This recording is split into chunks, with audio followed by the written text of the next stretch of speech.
إن الحمد لله نحمده ونستعينه ونستغفره ونعوذ بالله من شرور أنفسنا وسيئات أعمالنا من يهده الله فلا مضل له ومن يضلل فلا هادي له وأشهد أن لا إله إلا الله وحده لا شريك له وأشهد أن محمدا عبده ورسوله يا أيها الذين آمنوا اتقوا الله حق تقاته ولا تموتن إلا وأنتم مسلمون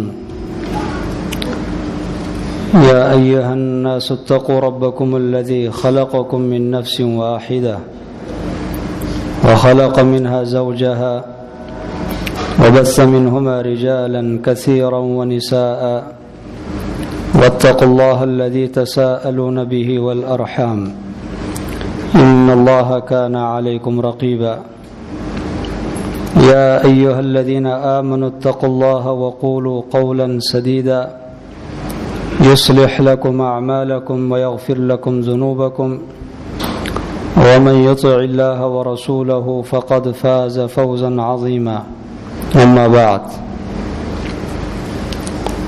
أعوذ بالله من الشيطان الرجيم بسم الله الرحمن الرحيم ومن الليل فتهجد به نافلة لك عسى أن يبعثك ربك مقاما محمودا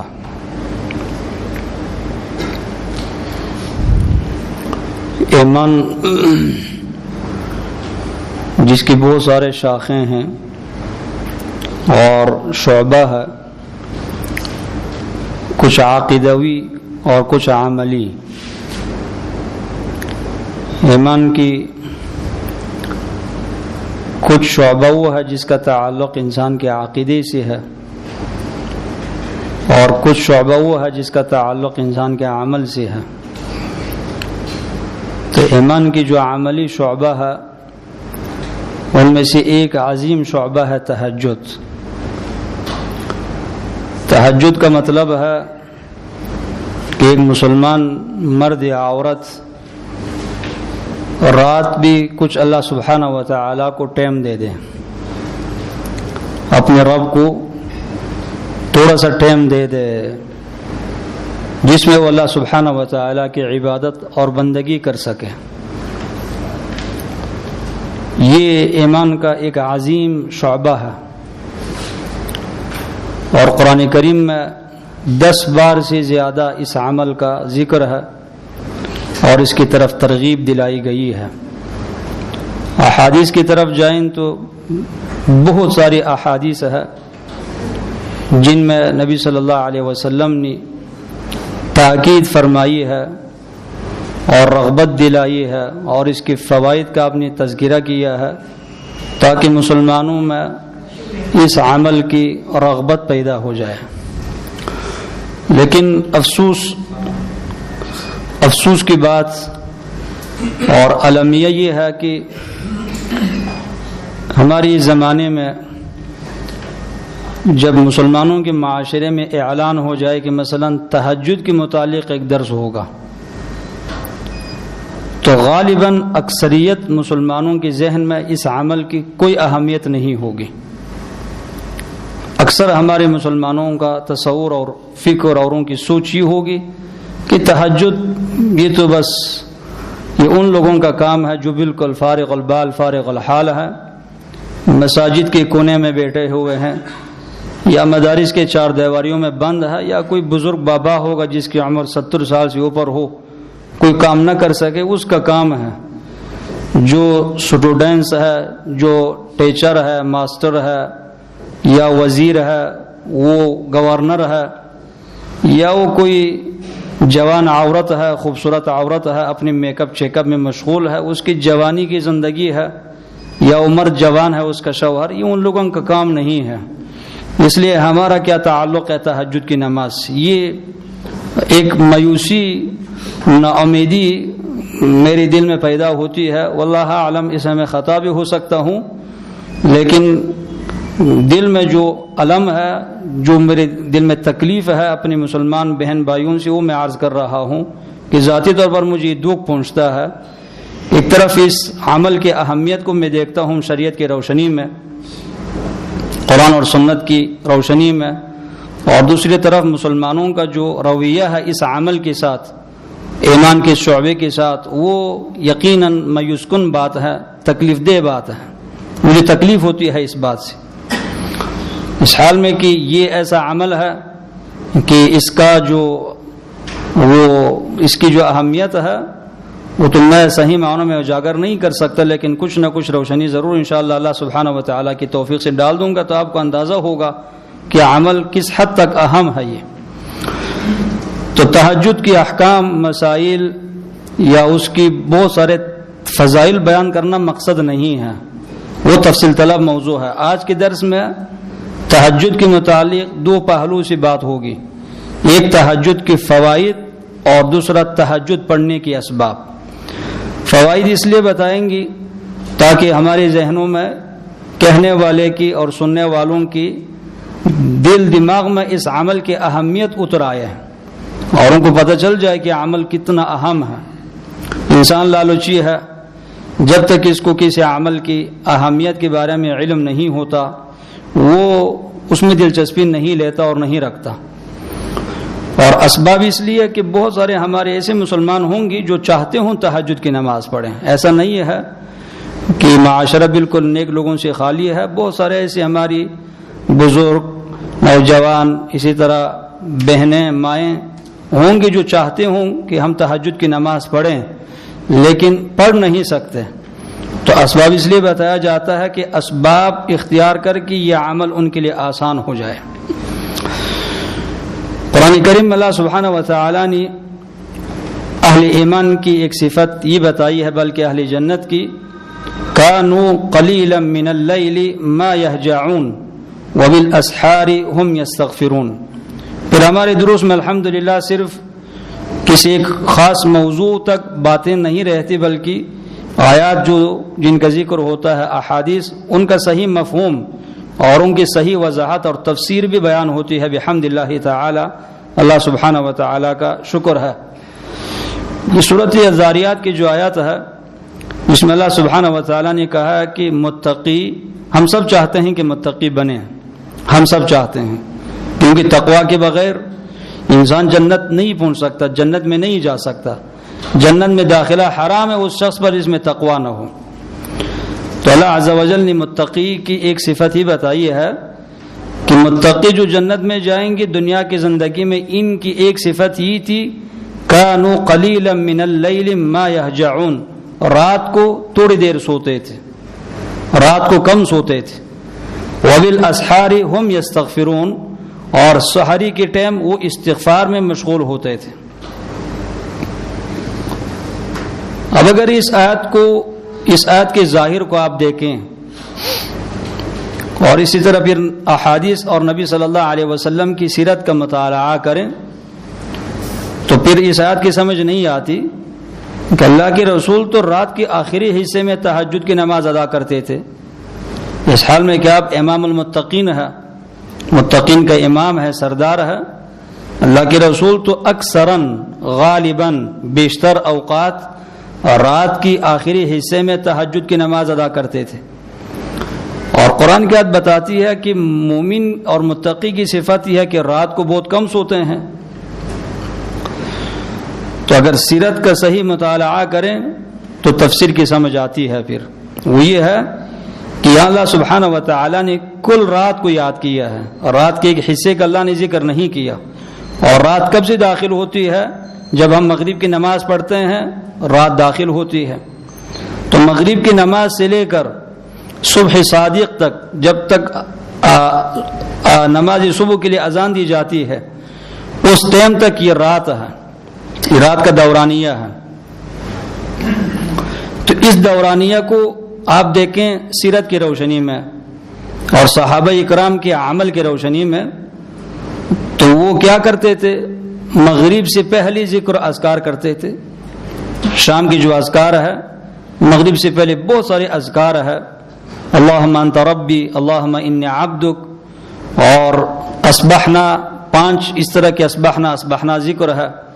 اللہم انی اصبحتک حسبنا اللہ و نعم الوکیل 10 بار، حسبی اللہ 7 بار، لا الہ الا اللہ وحدہ لا شریک لہ 10 بار، سبحان اللہ و بحمدہ 100 بار، اور اعوذ بکلمات اللہ تامات 6 کلمات، 6 اس طرح کی اذکار ہے جو اعوذ سے جن کی ابتدا ہوتی ہے۔ اللہ کے رسول اور صحابہ مغرب کی نماز سے پہلے یہ پڑھتے تھے، یعنی عصر اور مغرب کے درمیان۔ پھر مغرب کی اذان ہوتی تھی، 2 نفل ادا کرتے تھے، پھر مغرب کی نماز فرض جماعت کے ساتھ ادا کرتے، اور مغرب کی نماز ادا کرنے کے بعد پھر مغرب کی 2 سنتیں ادا کرتے تھے، اور اس کے بعد پھر صحابہ نفل نوافل شروع کرتے تھے۔ نفل نوافل تھوڑی دیر نوافل میں مشغول رہتے تھے، پھر اس کے بعد اپنے گھروں کو جاتے تھے، پھر عشاء کی اذان ہوتی تھی، پھر آ کر مسجد میں کچھ نفل نوافل پڑھتے، پھر عشاء کی نماز جماعت کے ساتھ ادا کرتے، اور اس کے بعد پھر عشاء کی سنتیں ادا کرتے، اور سنتوں کو ادا کرنے کے بعد پھر اپنے گھروں کو جاتے تھے اور کچھ نفل نوافل پڑھتے تھے۔ وتر کی نماز نہیں پڑھتے تھے، 2 رکعت 4 رکعت 6 رکعت، ہر شخص حسب استطاعت اپنی ہمت کے بقدر نفل نوافل ادا کرتے تھے، پھر سونے کے لیے تیار ہو جاتے، وضو کرتے اور سونے کے لباس پہن کر کے پھر سو جاتے تھے، اور رات کے پھر آخری حصے میں یعنی فجر کے اذان سے 2 گھنٹہ قبل، 1.5 گھنٹہ قبل یا 1 گھنٹہ قبل پھر صحابہ اکرام اٹھتے تھے اور نبی صلی اللہ علیہ وسلم وضو کرتے تھے اور تہجد کی نماز شروع کرتے تھے۔ تہجد کی نماز، پھر تہجد کی نماز جیسے ختم ہوتی تو تہجد کی نماز اور اذان صبح کے درمیان جو وقفہ ہوتا ہے 15 منٹ کا 20 منٹ کا، اس میں صحابہ استغفار مانگتے تھے، وبالاسحار هم یستغفرون، اور پھر فجر کی نماز ادا کرتے۔ فجر کی نماز ادا کرنے کے بعد پھر اکثر صحابہ اکرام کی عادت تھی کہ وہ طلوع الشمس تک، سورج نکلنے تک ذکر اذکار کرتے تھے، اور ذکر اذکار کرنے کے بعد پھر 2 عشاء کی نماز ادا کرتے یا 4، پھر اپنے گھروں کو جاتے تھے اور ناشتہ کرنے کے بعد پھر اپنے کاروبار کی طرف نکل جاتے تھے، کاروبار کی طرف جاتے تھے، اور پھر اذان ظہر کی اذان سے پہلے 1 گھنٹہ قبل ان کی بازاریں بند ہوتے تھے اور صحابہ اکرام جا کر قیلولہ کرتے تھے۔ 1 گھنٹہ 1.5 گھنٹہ صحابہ اکرام دوپہر کو آرام کرتے تھے، بازار میں کوئی بھی بندہ نظر نہیں آتا تھا، سب دکان آفس سب کچھ بند ہوتا تھا، اور پھر ظہر کی نماز ادا کرنے کے بعد دوپہر کا کھانا کھاتے تھے اور پھر اپنی دکان اور کاروبار کی طرف جاتے تھے۔ یہ صحابہ اکرام کی زندگی تھی۔ تو یہ زندگی برکت والی زندگی ہے، یہ اسلامی زندگی ہے، یہ اسلامی طرز زندگی ہے۔ تو اس طریقے کے مطابق آپ دیکھیں تو یقیناً آیت پر عمل ہوگا، ہم بھی عمل کر سکتے ہیں کہ کانوا قلیلا من اللیل ما یہجعون، رات کم سوتے تھے، یوں اس ترتیب کے ساتھ کم سوتے تھے۔ اور اس کے بعد پھر قرآن کریم میں ہے تتجافى جنوبهم عن المضاجع، جنتی مؤمن ان کی خاص نشانی یہ ہے کہ رات کو ان کا جسم ان کے بستروں سے الگ ہوتا ہے۔ کس مقصد کے لیے؟ یدعون ربهم خوفا وطمعا، بستر تو سب کو محبوب ہے، الگ کیوں ہوتا ہے بستر سے؟ ایک مقصد کے تحت۔ یدعون ربهم خوفا وطمعا، آپ اپنے رب کو پکارتے ہیں، اپنے رب کو پکارتے ہیں اس سے ڈرتے ہوئے اور اس کی رحمت کی امید کرتے ہوئے، اس کے عذاب سے ڈرتے ہیں اور اس کے رحمت کی امیدوار ہے۔ تو قرآن کی آیت یہ بتاتی ہے کہ اللہ رب العزت کے عذاب سے ڈرنے کی علامت اور اللہ سبحانہ و تعالیٰ کی رحمت کی امیدواری کی خاص نشانی ہے تہجد کی نماز۔ تتجافى جنوبهم عن المضاجع يدعون ربهم خوفا وطمعا ومما رزقناهم ينفقون، اور جو ان کو اللہ نے دیا ہے اس سے اللہ کے راستے میں خرچ کرتے ہیں۔ یہ مومن کی خاص نشانی قرآن نے بتائی ہے۔ آیت جو میں نے پڑھی ہے سورۃ بنی اسرائیل کی، اس میں اللہ سبحانہ و تعالیٰ اپنے رسول کو حکم دے رہے ہیں وَمِنَ اللَّيْلِ فَتَهَجَّدْ بِهِ، آپ رات کی ٹائم فتحجد بھی تہجد کی نماز ادا کریں، بھی اس قرآن کے ساتھ، اس قرآن کو لے کر کے آپ تہجد کی نماز میں کھڑے ہو جائیں۔ نافلۃ لک، یہ آپ کے لیے ایک اضافی اجر ہے، آپ کے لیے ایک اضافی اجر ہے کہ اس پر آپ کو اجر ملے گا۔ کتنا اجر ملے گا؟ عسا ان یبعثک ربک مقاما محمودا، اتنا آپ کو اجر ملے گا کہ امید ہے کہ اللہ سبحانہ و تعالی اس تہجد کے بدلے میں آپ کو مقام محمود عطا کرے، وہ مقام کہ جس مقام میں آپ کو دیکھ کر کے کل مخلوق آپ کی تعریف کرتی رہے گی۔ مقام محمود کیا ہے؟ دو تفسیر ہے اس کی، ایک ضعیف تفسیر اور ایک صحیح تفسیر۔ ضعیف تفسیر جو مجاہد سے منقول ہے ضعیف اور کمزور سند کے ساتھ، کہ مقام محمود یہ ہے کہ اللہ سبحانہ و تعالی اپنے رسول کو قیامت کے دن اپنے ساتھ عرش پر بٹھائے گا، لیکن یہ تفسیر ضعیف ہے، یہ اس کی صرف ضعف کو بیان کرنے کے لیے میں نے ذکر کیا ہے اس کا۔ اور دوسری تفسیر جو مقام محمود کی ہے، دلائل کے روشنی میں، صحیح احادیث کے روشنی میں، مقام محمود سے مراد شفاعت کبریٰ ہے کہ قیامت کے دن کوئی آواز سنائی نہیں دیتی، سب لوگوں پر خوف طاری ہوگا، مسلط ہوگا، کسی میں بات کرنے کی جرأت نہیں ہوگی، اولو العزم انبیاء بھی بات نہیں کر سکیں گے اللہ سبحانہ و تعالیٰ کے سامنے، لیکن نبی صلی اللہ علیہ وسلم اللہ رب العزت کے عرش کے نیچے جا کر سجدریز ہوں گی اور اللہ سبحانہ و تعالیٰ کی حمد و ثنا بیان کریں گے۔ اس کے بعد مخلوق کے حق میں اللہ کے رسول شفاعت شروع کریں گے۔ تو یہ جو منظر ہوگا یہ کل مخلوق کی نگاہوں کے سامنے ہوگا، تو کل مخلوق دیکھ کر کہے گی کون سی شخصیت ہے کہ ان میں اتنی جرات ہے کہ اللہ سبحانہ و تعالیٰ کی سامنے پیش ہوئے ہیں اور پھر مخلوق کے حق میں سفارش کرنے لگے۔ تو یحمدہ الخلق کلہم، کل مخلوق اللہ کے رسول کی تعریف کرے گی وہاں، یہ مقام محمود ہے۔ تو اس آیات سے نبی صلی اللہ علیہ وسلم نے اپنی وہ حدیث لی ہے، ما من حدیث الا وله مأخذ فی القرآن، کوئی ایسی حدیث نہیں ہے مگر اس کا ریفرنس قرآن میں موجود ہوتا ہے۔ اللہ نے اپنے رسول کو قرآن کے متعلق اتنا علم دیا تھا کہ اللہ کے رسول ہر بات قرآن سے لیتے تھے، اور آپ کی وہی باتیں حدیث کی شکل میں ہماری سامنے ذخیرہ احادیث کتب کی شکل میں موجود ہیں۔ تو اللہ کے رسول نے اس آیت کی روشنی میں حدیث بتائی ہے، وہ یہ ہے کہ نبی صلی اللہ علیہ وسلم نے کہا کہ اللہ سبحانہ و تعالیٰ کے یہاں جو سب سے معزز لوگ ہیں، اللہ سبحانہ و تعالیٰ کے ہاں سب سے جو معزز لوگ ہیں، شرافت والے لوگ ہیں، وہ کون ہے؟ حملۃ القرآن، ایک قرآن کا حامل، قرآن کا عالم، قرآن کا حافظ، اور دوسرا اصحاب اللیل، وہ لوگ جو رات کو تہجد کی نماز ادا کرتے ہیں۔ اشراف الناس، سب سے لوگوں میں زیادہ شریف، شرافت مند، عزت مند انسان اللہ کے ہاں کون ہے؟ حامل القرآن، ایک قرآن کریم کا حافظ اور عالم جو اس پر عمل کرتا ہو، اور دوسرا اصحاب اللیل جو رات کو قیام کرنے والے ہیں، چاہے وہ قیام کرنے والا کوئی ارب کرب پتی انسان ہو اور وہ کوئی بہت بڑا عالم نہ ہو، کاروباری ایک مسلمان ہو، یا وہ حکومت کا کوئی ذمہ دار ہو، عہدیدار ہو، وہ عورت ہو، وہ عرب ہو، وہ عجم ہو، یا فقیر سی فقیر انسان ہو کہ ریلی لگا کر کی رزق روزی کمانے والا ہو، اس کے پاس سوار ہونے کے لیے سائیکل بھی نہ ہو، رنگ کے لحاظ سے بالکل کالا ہو، سیاہ ہو، اور اس کی کوئی حیثیت نہ ہو معاشرے میں، اس کی کوئی خاص حیثیت نہ ہو، اگر وہ تہجد گزار ہے تو اللہ سبحانہ و تعالیٰ کے ہاں اشرف الناس، لوگوں میں سب سے زیادہ شریف انسان ہے۔ تو کیا مجھے اور آپ کو یہ شرافت نہیں چاہیے کہ اللہ کے ہاں ہماری شرافت ہو؟ کون ہے جو یہ کہتا ہو کہ مجھے نہیں چاہیے؟ سب کہتے ہیں کہ ہم چاہتے ہیں کہ اللہ سبحانہ و تعالیٰ کے ہاں ہماری شرافت ہو، ہماری حیثیت ہو، ہماری عزت ہو، اور اللہ سبحانہ و تعالیٰ ہم سے محبت کرتے ہوں۔ یہ تو ہر مسلمان کو مطلوب ہے، جو کہا کہ مجھے مطلوب نہیں ہے وہ تو مسلمان نہیں رہ سکتا۔ تو اس شرافت کو حاصل کرنے کا طریقہ یہ ہے قیام اللیل۔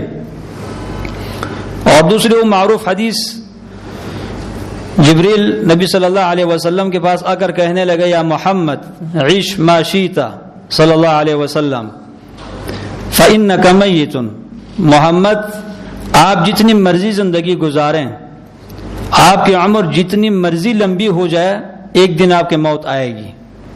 اگر 1000 سال بھی آپ کی عمر ہو جائے تو موت آئے گی ضرور، آپ فوت ہوں گے، انک میت وانہم میتون۔ واحبب من شئت فانک تفارقہ، جس کو آپ مرضی اپنا محبوب بنائیں، جس سے مرضی آپ محبت کریں، ایک دن آئے گا کہ آپ اس کو چھوڑ کر کے چلے جائیں گے اس دنیا سے۔ اس لیے کسی کی محبت میں غلو کرنا درست نہیں ہے، چاہے وہ کوئی بیوی کیوں نہ ہو، وہ اولاد کیوں نہ ہو، والدین کیوں نہ ہو، ایک محبت کی ایک حد ہونی چاہیے۔ بہت ہی زیادہ محبت کہ انسان اس شخص کے محبت کے مقابل میں اپنے آپ کو غلام بنائے اور اس شخص کے محبت میں آ کر کے اللہ کو بھول جائے، یہ درست نہیں ہے۔ ایک دن فراق ضرور ہوگا، ایک دن مفارقت آئے گی، حد سے زیادہ محبت یہ عذاب کا سبب بنتا ہے۔ اصول ذہن میں رکھیں کہ ہمیشہ غیر اللہ کی محبت عذاب کا سبب ہے۔ دیکھیں، بیٹا لے لیں، اپنا جگر گوشہ لے لیں، آپ اگر بیٹے سے آپ بہت ہی زیادہ محبت کریں گی، اگر یہ بیٹا فوت ہوا، وہ تو آپ کے اختیار میں نہیں ہے، کسی بھی دن فوت ہو سکتا ہے، تو بس اس کی جدائی آپ کے لیے ہمیشہ ہمیشہ کے لیے عذاب ہے۔ جب بھی یاد کریں گے آپ کی آنکھوں میں آنسو ہوگا اور آپ کی دماغ خراب ہوگا اور صحت خراب ہو جائے گی اور زندگی کا سکون خراب ہوگا ایک بیٹے کی موت کی وجہ سے۔ صرف اللہ سبحانہ و تعالیٰ ایک ایسی ذات ہے کہ اس سے جتنی محبت کریں تو آپ کو راحت ہی ملتی رہے گی، سکون ملتا رہے گا، عذاب نہیں ہوگا۔ مخلوق کی محبت بہت ہی زیادہ، چاہے وہ کوئی بھی ہو، وہ عذاب ہے انسان کے لیے، تو ایک حد تک محبت کرنی چاہیے۔ وَاحْبِبْ مَنْ شِئْتَ فَإِنَّكَ تُفَارِقُهُ۔ اور پھر جبریل کہنے لگے نبی صلی اللہ علیہ وسلم سے، وَاعْلَمْ أَنَّ شَرَفَ الْمُؤْمِنِ قِيَامُهُ بِاللَّيْلِ۔ یہ محمد علیہ السلام آپ جان لیں کہ مومن کی جو عزت ہے وہ تہجد کی نماز میں ہے۔ وَاعْلَمْ أَنَّ شَرَفَ الْمُؤْمِنِ قِيَامُهُ بِاللَّيْلِ، مومن کی جو عزت ہے وہ تہجد کی نماز میں ہے، وہ اسی میں ہے کہ مومن تہجد گزار ہو۔ وَأَنَّ عِزَّهُ اسْتِغْنَاؤُهُ عَنِ النَّاسِ وَفِي رِوَایَةٍ اسْتِغْنَاؤُهُ عَمَّا فِي أَيْدِي النَّاسِ، اور مومن کی عزت اس میں ہے کہ مومن لوگوں سے بے پرواہ ہو، لوگوں کے آگے ہاتھ نہ پلاتا ہو، کیونکہ ہاتھ پلانا اللہ سبحانہ و تعالیٰ کے سامنے عزت کا سبب ہے، لیکن مخلوق کے سامنے ہاتھ پلانا ذلت کا سبب ہے۔ اگر کوئی بندہ عزت چاہتا ہے تو لوگوں کے مال، جائیداد اور ثروت سے محبت نہ کرے۔ اگر کسی کی ثروت سے ہم محبت کریں تو محبت کرنے سے وہ ثروت ہمیں نہیں مل سکتی، بس یہی ہے کہ محبت کر کے ہم اپنے آپ کو عذاب میں مبتلا کریں گے۔ اور بالآخرہ پھر کچھ لوگ حسد کا شکار ہوتے ہیں، رشتہ داریوں میں، برادریوں میں کسی کو اللہ نے مال زیادہ دیا ہوگا تو باقی رشتہ دار اس کو دیکھ کر کے وہ تمنا کرتے رہیں گے یہاں تک کہ حسد کی نوبت آتی ہے کہ پھر اس مسلمان سے حسد کرنا شروع کرتے ہیں، بغض کرنا شروع کر دیتے ہیں، پھر اس پر بھی تسلی نہیں ہوتی، پھر جادو کرنا، پھر ان کے بارے میں برا سوچنا، پھر شیطان پتہ نہیں کہاں کہاں تک اس بات کو پہنچا دیتا ہے کہ انسان بڑے سے بڑے گناہوں کا پھر ارتکاب کر جاتا ہے اس ایک محبت کی وجہ سے۔ اللہ کے رسول نے کیا کہا، جبریل نے اللہ کے رسول کو کہ عزہ استغناؤہ عما فی ایدی الناس، انسان کی عزت اسی میں ہے کہ انسان لوگوں کے مال، جائیداد اور دولت سے بالکل مستغنی ہو۔ اللہ نے دیا ہے، اللہ اس کو نصیب کرے، اللہ نے جو مجھے دیا ہے یہی میرے لیے مناسب تھا، وہ ثروت اگر میرے لیے مناسب ہوتی تو اللہ مجھے بھی دے دیتا۔ اللہ کے پاس تو کوئی کمی نہیں ہے کسی چیز کی، اللہ کے خزانے بھرے ہوئے ہیں، اللہ نے میری بھائی کو، رشتہ دار کو اتنا دیا ہے، مجھے اس سے کم تر دیا ہے، میرے لیے یہی مناسب ہے، اسی میں میری خیر ہے۔ شاید اگر اس کے برابر اللہ مجھے مال دیتا تو میں گمراہ ہو جاتا، میں اللہ کی نافرمانی شروع کر دیتا، بغاوت شروع کرتا۔ تو مقصد یہ ہے کہ انسان کی عزت اسی میں ہے کہ انسان لوگوں کی جائیداد، مال دولت سے مستغنی رہے۔ تو دیکھیں مومن کی شرافت تہجد کی نماز میں ہے، شرف المومن قیامہ باللیل۔ اسی طرح نبی صلی اللہ علیہ وسلم نے فرمایا کہ افضل الصلاة بعد المکتوبہ، فرضی نمازوں کے بعد سب سے زیادہ افضل نماز وہ الصلاة فی جوف اللیل، رات کی حصے میں نماز ادا کرنا ہے۔ اور وہ افضل الصیام بعد شہر رمضان صیام شہر اللہ المحرم، رمضان کے روزوں کے بعد سب سے زیادہ افضل روزہ وہ محرم کا روزہ ہے۔ تو اس حدیث کی روشنی میں اہل علم لکھتے ہیں کہ جو سنن رواتب ہے، سنن رواتب یا سنن مکتوبہ، یہ جو 12 سنتیں ہیں 5 نمازوں سے پہلے اور بعد، اہل علم لکھتے ہیں کہ تہجد کی نماز ان سنتوں سے زیادہ افضل ہے۔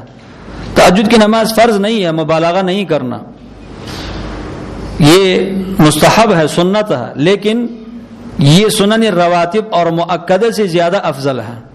اس لیے رسول اکرم صلی اللہ علیہ وسلم سفر میں یہ سنن مؤکدہ چھوڑ دیتے تھے، پڑھتے نہیں تھے، صرف فجر کی سنتیں ادا کرتے تھے، اور 4 رکعت والی جو فرائض ہے ان کو آپ دو کر کے پڑھتے تھے، اور لیکن رات کی جو نماز تھی تہجد کی نماز، یہ اللہ کے رسول سفر میں بھی پڑھتے تھے۔ تو اللہ کے رسول سفر میں سنن رواتب چھوڑتے تھے اور تہجد کی نماز ادا کرتے تھے، وہ بھی دلیل ہے۔ اور یہ آپ کا جو قولی حدیث ہے افضل الصلاۃ بعد المکتوبہ، فرضی نمازوں کے بعد الصلاۃ فی جوف اللیل، تہجد کی نماز، تو یہ 2 احادیث دلیل ہے اس مسئلے پر کہ تہجد کی نماز یہ سنن مؤکدہ سے بھی زیادہ افضل اور بہتر ہے۔ البتہ اللہ کے رسول کبھی تہجد کی نماز اپنی سواری پر پڑھتے تھے۔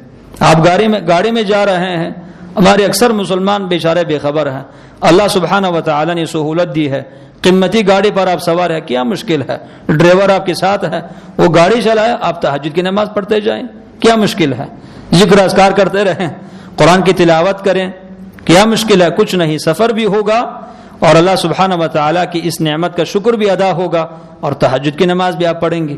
افسوس ہے اتنی قیمتی سواریوں پر سوار ہوتے ہیں، 100 کلومیٹر مسافت طے کرتے ہیں، نیک مرتبہ اللہ کا ذکر ہوتا ہے، نہ درکت نفلی نماز ہوتی ہے گاڑی کے اندر، آپ سیٹ میں بیٹھے ہیں، وضو کر کے بیٹھے ہیں، بس اللہ اکبر کہیں، ہاتھ باندھ دیں، ضروری نہیں کہ آپ سجدے میں سر زمین پر رکھیں، جس حد تک آپ جھک سکتے ہیں جھک جائیں سجدے میں، اور رکوع میں کمتر جھکیں، بس تہجد کی نماز پڑھتے، یہ نفل نوافل پڑھتے رہیں۔ تو کوئی ساتھی آپ کے ساتھ ہوگا تو اس کی بھی تربیت ہوگی، اور اس میں کوئی کمی نہیں آئے گی، نہ عمر میں، نہ مال میں، نہ دولت میں، نہ عزت میں، ان تمام چیزوں میں برکت پیدا ہوگی، اضافہ ہوگا، نقصان کوئی نہیں ہوگا۔ تو اللہ کے رسول ان پر تہجد کی نماز ادا کرتے تھے سفر میں۔ اسی طرح تہجد کی نماز پڑھنے سے انسان کا ذہن تیز ہوتا ہے، میں فوائد بتا رہا ہوں، یہ آپ مانیں یا نہ مانیں، یہ حقیقت ہے کہ تہجد کی نماز سے پڑھنے سے انسان کا ذہن تیز ہوتا ہے۔ ذہن کو تیز کرنے کے 3 ظاہری اسباب ہیں۔ تہجد کی نماز، کثرت کے ساتھ مسواک استعمال کرنا، اور کثرت کے ساتھ قرآن کریم کی تلاوت کرنا، تلاوت القرآن، مسواک اور تہجد کی نماز، یہ تجربہ شدہ چیز ہے، یہ مجرب نسخہ ہے، حکیم انسان کا مجرب نسخہ ہے یہ، کہ ان سے بڑا ذہن تیز ہوتا ہے۔ ہماری بھی عادت یہی ہے، ہماری نہیں بلکہ جو نیک لوگ ہیں اہل علم، کبھی کبھار اگر ہمیں توفیق ملتی ہے تو اس دن پڑھانے میں، باتوں میں انتہائی ترتیب ہوتی ہے، ذہن بڑا صاف ہوتا ہے، اور جس رات کوئی توفیق نہ ملے تو انسان درس تو دیتا ہے لیکن لذت نہیں ہے، اس درس میں مٹاس نہیں ہے، باتوں میں ترتیب نہیں ہوتی، زبان میں فصاحت نہیں ہوتی، تعبیر کرنا انسان کے لیے مشکل ہو جاتا ہے۔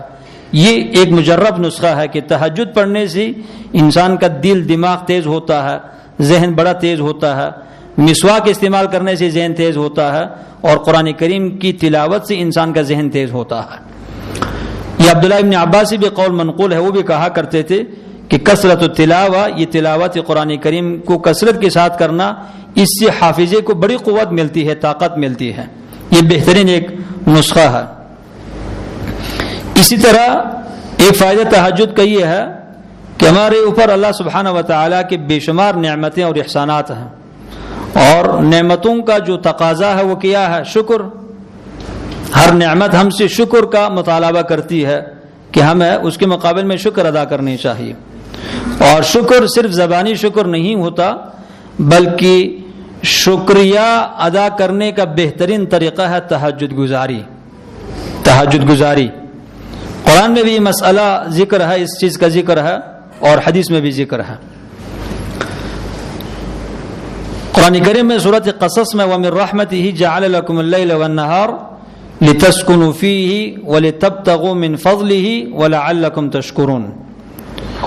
اللہ سبحانہ و تعالیٰ کی رحمت کا یہ تقاضا ہے کہ اللہ نے تمہارے لیے شب و روز مقرر کیا ہے۔ ہم تو اس میں سوچتے نہیں ہیں، بہت کم سوچتے ہیں کہ دن جاتا ہے، رات آتی ہے، رات چلی جاتی ہے، پھر دن آتا ہے۔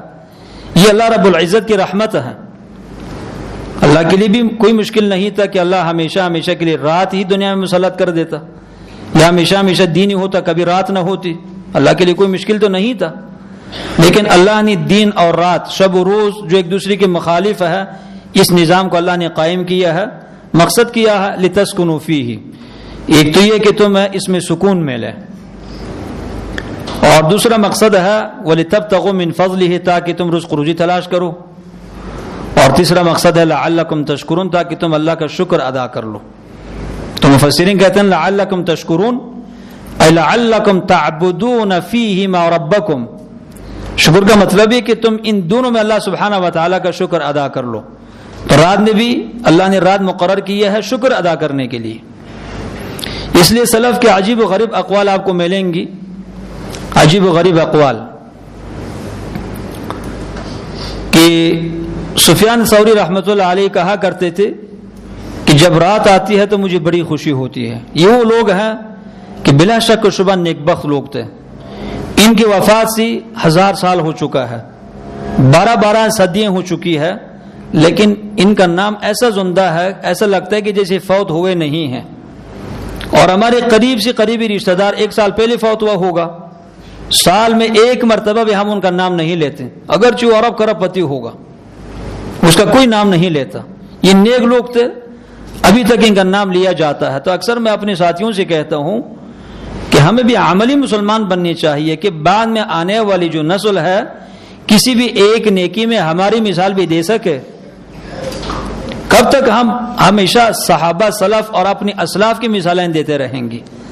ہمارے اندر بھی اتنی صلاحیت ہونی چاہیے کہ ہم بھی کسی نیکی میں مثال تو بن سکے، کہ ہماری وفات کے بعد کوئی بندہ کسی بھی نیکی میں ہماری مثال پیش کرے، تہجد کی نماز میں، علم کی طلب میں، صداقت سچائی میں، وفا بالعہد میں، یا احسان اور انفاق میں، اسی طرح مسلمانوں کے ساتھ خیر خواہی میں، شفقت علی الخلق میں، کسی بھی ایک نیکی میں تو کوئی بندہ ہمارا نام تو لے سکے کہ دیکھیں وہ بھی ہمارے طرح ایک انسان تھا۔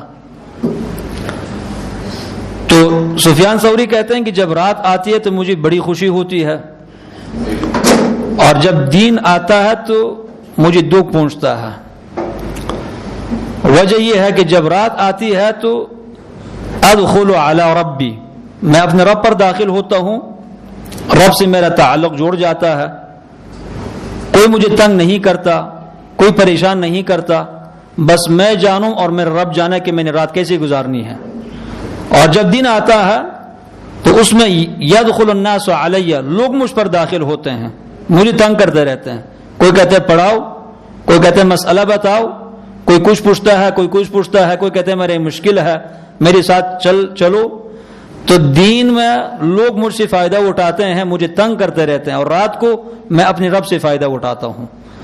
تو یہ اب ایک کیفیت ہے کہ یہ کہنے سے اگر کسی بندے نے یہ بات کی ہے تو اس کا مطلب ہی نہیں کہ وہ بندہ، اس بندے کے اندر یہ صفت پائی جاتی ہے، یا کسی نے اگر یہ بات سن لی ہے تو فوراً اس کے اندر یہ کیفیت آ جائے، ایسا نہیں ہوتا۔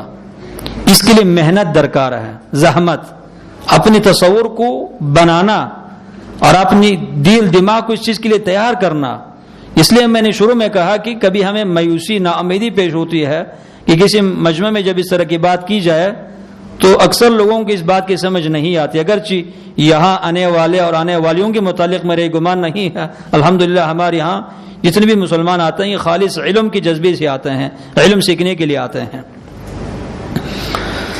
اور ایک فائدہ تہجد، تو میں نے کہا کہ تہجد کا فائدہ ہے کہ اس میں شکر گزاری ہے، اور سورۃ فرقان میں بھی ہے، اور اسی طرح حدیث میں بھی ہے، نبی صلی اللہ علیہ وسلم کی تہجد کے متعلق حدیث میں ہے کہ آپ نماز پڑھتے تھے، لمبی نماز، حتی تفطر قدماہ، آپ کے پاؤں سوج جاتے تھے، ورم پیدا ہوتا تھا۔ تو عائشہ صدیقہ کہتی ہے کہ میں نے کہا کہ اللہ نے آپ کے گناہوں کو معاف کر دیا ہے، تو اتنی لمبی نمازوں کی کیا ضرورت ہے؟ تو نبی صلی اللہ علیہ وسلم کہنے لگے کہ اللہ نے میری کل گناہوں کو معاف کر دیا، تو اللہ نے میرے اوپر احسان کیا ہے، تو افلا اکون عبدا شکورا، میں اللہ کا شکر گزار بندہ نہ بنوں؟ تو یہ احسان ہے، تو احسان ہم سے شکر کا مطالبہ کرتا ہے، اور شکر زبانی نہیں ہوتا، عملی شکر ہونی چاہیے، اور عملی شکر کی بہترین مثال اور بہترین نمونہ وہ تہجد گزاری ہے۔ تو کیا ہمارے اوپر اللہ کی نعمتیں نہیں ہیں؟ آپ صرف اپنی جسم کے بارے میں سوچیں، اللہ کی کتنی نعمتیں آپ کے اوپر، پھر اللہ نے آپ کو کتنی مال دیا ہے، دولت دی ہے، اللہ نے ہر چیز دیا ہے۔ سب سے بڑی نعمت اللہ نے اسلام دیا ہے، ایمان کی توفیق دی ہے، عقیدہ توحید کی سمجھ اللہ نے عطا کی ہے۔ تو یہ نعمتیں ہم سے شکر کا مطالبہ کرتی ہے، اور بہترین شکر ہے تہجد گزاری۔ اسی طرح تہجد کا ایک عظیم فائدہ یہ ہے کہ انسان نبی صلی اللہ علیہ وسلم کی دعا کا اہل بنتا ہے، مستحق بنتا ہے، حقدار بنتا ہے۔ یا بھی کہہ سکتے ہیں کہ اللہ سبحانہ و تعالیٰ کی خصوصی رحمت انسان حاصل کر سکتا ہے تہجد گزاری سے۔ مسند احمد اور مستدرک حاکم کی روایت ہے، اور سید جامع صغیر میں بھی ہے، نبی صلی اللہ علیہ وسلم نے فرمایا کہ رحم اللہ رجلا قام من اللیل، اللہ سبحانہ و تعالی اس آدمی پر رحم کرے جو رات کو کھڑے ہو کر کے تہجد کی نماز پڑھے، فصلی، نماز پڑھی، وایقظ امرأتہ، اور اس نے اپنی بیوی کو بھی جگایا کہ تم بھی کھڑے ہو کر کے نماز ادا کرو، فصلیا، دونوں نماز پڑھتے ہیں، فإن ابت، اگر بیوی انکار کرتی ہے اٹھنے سے اور کہتی ہے کہ نیند غالب آ گئی ہے، تو نضح فی وجہہا الماء، تو اس کے چہرے پر پانی کی چینٹیں مارے، اس کے منہ پر پانی کی چینٹیں مارے چہرے پر، اور اس کو اٹھائے تاکہ وہ بھی کھڑی ہو کر کے نماز پڑھ سکے۔ اور ورحم اللہ امرأۃ، اللہ اس عورت پر رحم کرے، یہ اللہ کے رسول کی دعا ہے، اللہ کے رسول دعا دے رہے ہیں اور آپ کی دعا مستجاب ہے۔ اللہ اس عورت پر رحم کرے، قامت من اللیل فصلت، جو کھڑی ہوتی ہے رات کو اور نماز پڑھتی ہے، اور پھر ایقظ زوجہا، اپنی شوہر کو بھی جگاتی ہے۔ اگر شوہر اٹھتا ہے تو ٹھیک، اگر انکار کرتا ہے، نضحت فی وجہہ الماء، تو وہ اپنی شوہر کے چہرے پر پانی کی چینٹیں مارتی ہے کہ اللہ کے بندے کھڑے ہو جاؤ، تہجد کا ٹائم ہے، پڑھ لو 2 رکعت نماز، تو اس کو بھی اٹھاتی ہے، تو وہ بھی کھڑے ہو کر کے نماز پڑھتا ہے۔ تو اللہ رب العزت ایسی زوجین پر، ایسی میاں بیوی پر رحم کرے۔ صحیح حدیث۔ تو کیا ہم اللہ سبحانہ و تعالیٰ کی رحمت کی طرف محتاج نہیں ہے؟ لیکن کیا ہماری حالت ہے کہ اللہ کے رسول کی اتنی قیمتی احادیث ہمیں ہلکی اور معمولی سی بات لگتی ہے کہ تو کوئی بڑی بات نہیں ہے۔ کتنی بڑی بات ہے، اللہ کے رسول نے ترحم کی دعا دی ہے اس شخص کو کہ اللہ اس پر رحم کرے، لیکن آج کل جو بنا ہوا ہے صورتحال، کسی شوہر کی جرات ہے کہ اپنی بیوی کے چہرے پر پانی کے چینٹے مارے، کان پکڑائے گی، اس کو شور مچائے گی، قیامت برپا کرے گی، شاید 2 دن اس طرح کر لے تو طلاق کا مطالبہ کرے۔ ایک ثقہ عالم دین نے ہمیں بتایا کہ ہم نے ایک ساتھی کی بہن کو پیغام نکاح بھیجا کہ ہمارے یہاں ایک عالم ہے، نیک انسان ہے، آپ ان کے ساتھ نکاح کریں۔ تو وہ کہتا ہے کہ اس کی بائی نے کہا کہ بہن کہتی ہے کہ میں نے عالم سے شادی کر کے اپنی نیند خراب کرنی ہے، ساری رات مجھے اٹھاتا رہا کہ کھڑے ہو جاؤ تہجد کی نماز پڑھ لو، میں نہیں کروں گی نکاح سے عالم کے ساتھ جو تہجد گزار ہے۔ تو ایسی بھی بدبخت ہیں لیکن نیک بخت بھی ہے۔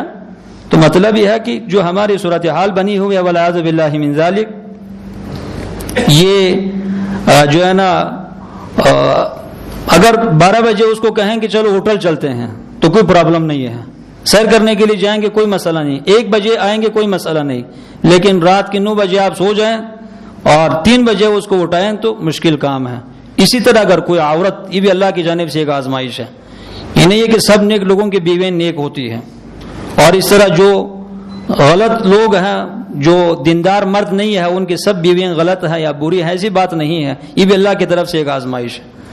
اور ایسی بھی نیک خواتین ہوں گی جن کا شوہر دیندار نہیں ہوتا، وہ بیچاری کوشش تو کرتی ہے لیکن بڑا منہ بناتا ہے شوہر اور ڈانٹنا شروع کر دیتا ہے، تیری ایسی تیسی، نیت خراب کر دی ہے تم نے. تو لیکن اگر دونوں میاں بیوی دیندار ہو تو کیا رونق ہے وہ زندگی میں، کیا برکت ہے وہ زندگی میں کہ ایک دوسرے کو اٹھائیں اور دینی امور میں ایک دوسرے کا ساتھ دیتے ہوں. یہ تہجد کی نماز ادا کر رہے ہوں اور ان کی اولاد سوئی ہوئی ہو، چھوٹے معصوم بچے، تو ان کا کتنا بڑا فائدہ ہوگا کہ ان کی تہجد کا اتنا بڑا فائدہ ہوگا کہ بیٹوں کی زندگی بہتر ہو جائے گی، اس میں برکت پیدا ہو جائے گی. حدیث میں ہے نبی صلی اللہ علیہ وسلم نے فرمایا، اللہ سبحانہ و تعالیٰ کہتے ہیں کہ جب میں کسی راضی ہوتا ہوں اس پر رحمت بیچتا ہوں تو میری رحمت اس کی 7 نسلوں تک پہنچتی ہے اس کو، اور جب کسی ناراض ہوتا ہوں اور غصہ کرتا ہوں، لعنت بیچتا ہوں تو وہ لعنت 7 نسلوں تک سرایت کر جاتی ہے. عبداللہ بن مسعود تہجد کی نماز پڑھتے تھے، پھر اپنے بچوں کی طرف دیکھ کر کہتے تھے کہ میں تمہاری خاطر یہ تہجد کی نماز ادا کرتا ہوں تاکہ میری موت کے بعد تمہیں کوئی تکلیف نہ پہنچے. اگر اولاد سے محبت ہے تو پھر محبت کا تقاضا یہ ہے کہ آپ تہجد کی نماز ادا کریں. تو ایک عظیم فائدہ ہے، اللہ رب العزت کی خصوصی رحمت کے انسان حقدار بنتا ہے. اور 3 فوائد تہجد کے وہ حدیث میں ہے کہ تہجد یہ استجابت دعا کا سبب ہے. تہجد کی وجہ سے انسان کی دینی مشکلات حل ہو جائیں گی اور تہجد کی وجہ سے دنیاوی مشکلات اور حاجات پوری ہو جائیں گی. معروف حدیث ہے، بخاری مسلم میں بھی ہے کہ ينزل ربنا تبارک و تعالی كل ليلة إلى السماء الدنيا حين يبقى ثلث الليل الأخير حين يبقى ثلث الليل. اللہ رب العزت رات کے آخری حصے میں پہلے آسمان کی طرف آتے ہیں. کس طرح آتے ہیں؟ اس اتیان کی کیفیت کو ہم نہیں جانتے، بس اللہ رب العزت کی جس طرح شیان نشان ہے، اللہ رب العزت آتا ہے پہلے آسمان کی طرف. آنے کا مقصد کیا ہوتا ہے؟ اس ٹائم کی نیکی کا استقبال. ہمیں تو یہ کوئی معمولی چھوٹی سی بات لگتی ہے نا، اکثر صورتحال مسلمانوں کی یہی ہے سوچ کہ ہماری نیکی ہمیں بہت حقیر نظر آتی ہے اور بڑے سے بڑے گناہ بھی حقیر نظر آتے ہیں. اس حال میں کہ کبھی ہماری چھوٹی سی ایک نیکی اللہ کے ہاں بہت بڑی قدر کا وہ حامل ہے. ایک سبحان اللہ ہم کہتے ہیں، اس کی تو کوئی خاص حیثیت نہیں ہوتی ہمارے ہاں، لیکن اللہ سبحانہ و تعالیٰ کے ہاں اس کی بڑی حیثیت ہے. 2 رکعت نفلی نماز اس کی کوئی حیثیت نہیں ہوتی، اللہ کے ہاں اس کی بڑی حیثیت ہے.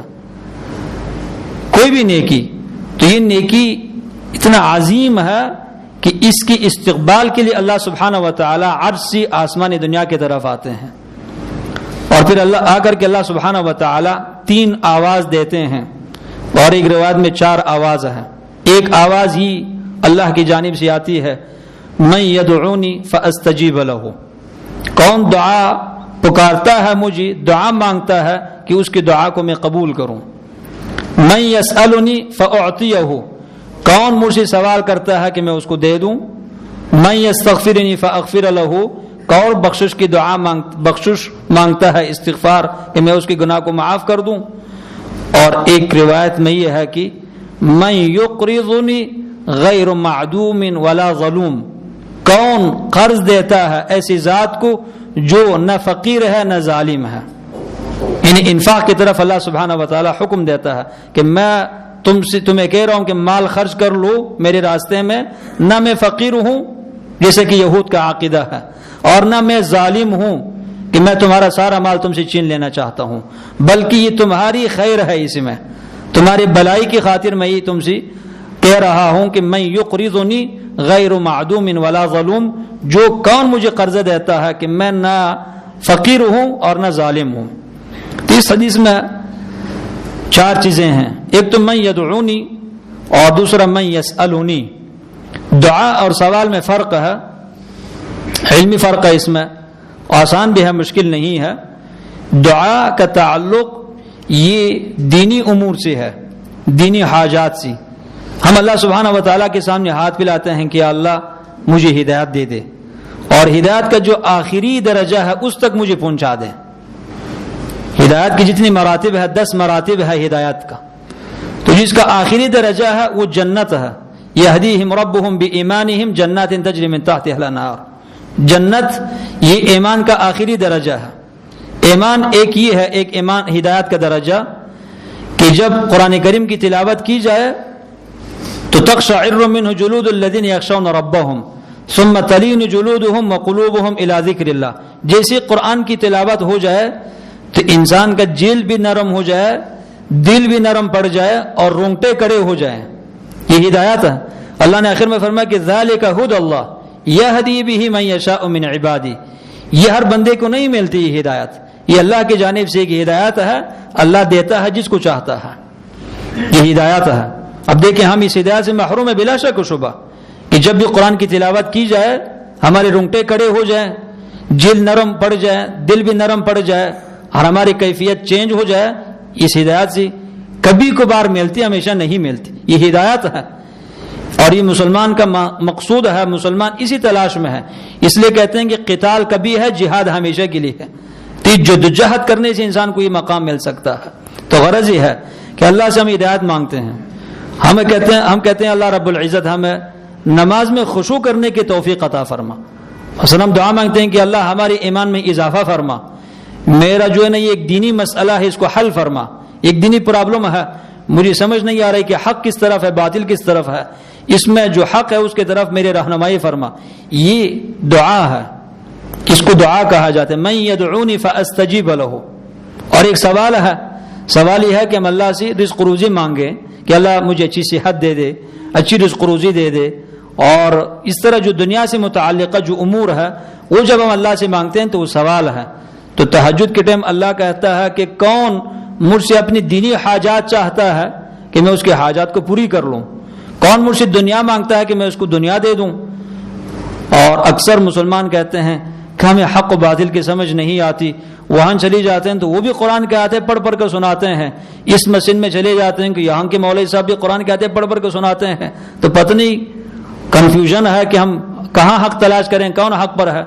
میں کہتا ہوں کہ جب مارکیٹ میں چلے جاتے ہو، ایک کپڑے کی مثال لے لو. کپڑے کی اس کی کتنی قسمیں ہیں؟ واللہ مجھے کوئی سمجھ نہیں ہے کپڑوں کی. صرف میں اس کی موٹائی کو دیکھتا ہوں یا باریکی کو، اور کبھی اس کا کوئی داغا نکال کر کے دیکھتا ہوں کہ مضبوط ہے. باقی مجھے کچھ نہیں پتا کہ کس کمپنی کا ہے، اس کمپنی کی کیا خصوصیت ہے، مجھے کچھ نہیں پتا. اور لوگ جاتے ہیں، اتنی مہارت ہوتی ہے کہ کپڑے کو دیکھ کر کے ان کو پہچان ہوتا ہے. بھائی کپڑے کی 100 قسمیں ہیں، اس سے بھی زیادہ ہو سکتی ہے. دیکھنے سے تمہیں پتہ چلتا ہے. اور حق اور باطل کے درمیان فرق کرنا کوئی مشکل کام تو نہیں ہے. اس کی تمہیں کیوں سمجھ نہیں آتی؟ اس کی سمجھ اس لیے آتی ہے کہ تم 24 گھنٹہ اس کے بارے میں سوچتے ہو. اس کی بڑی قدر ہے، اس کی اہمیت ہے. دین کی قدر ہی نہیں ہے، دین کی قدر ہی ختم ہو چکی ہے، دین کی اہمیت ہی نہیں ہے. اس لیے حق باطل کی سمجھ نہیں آتی.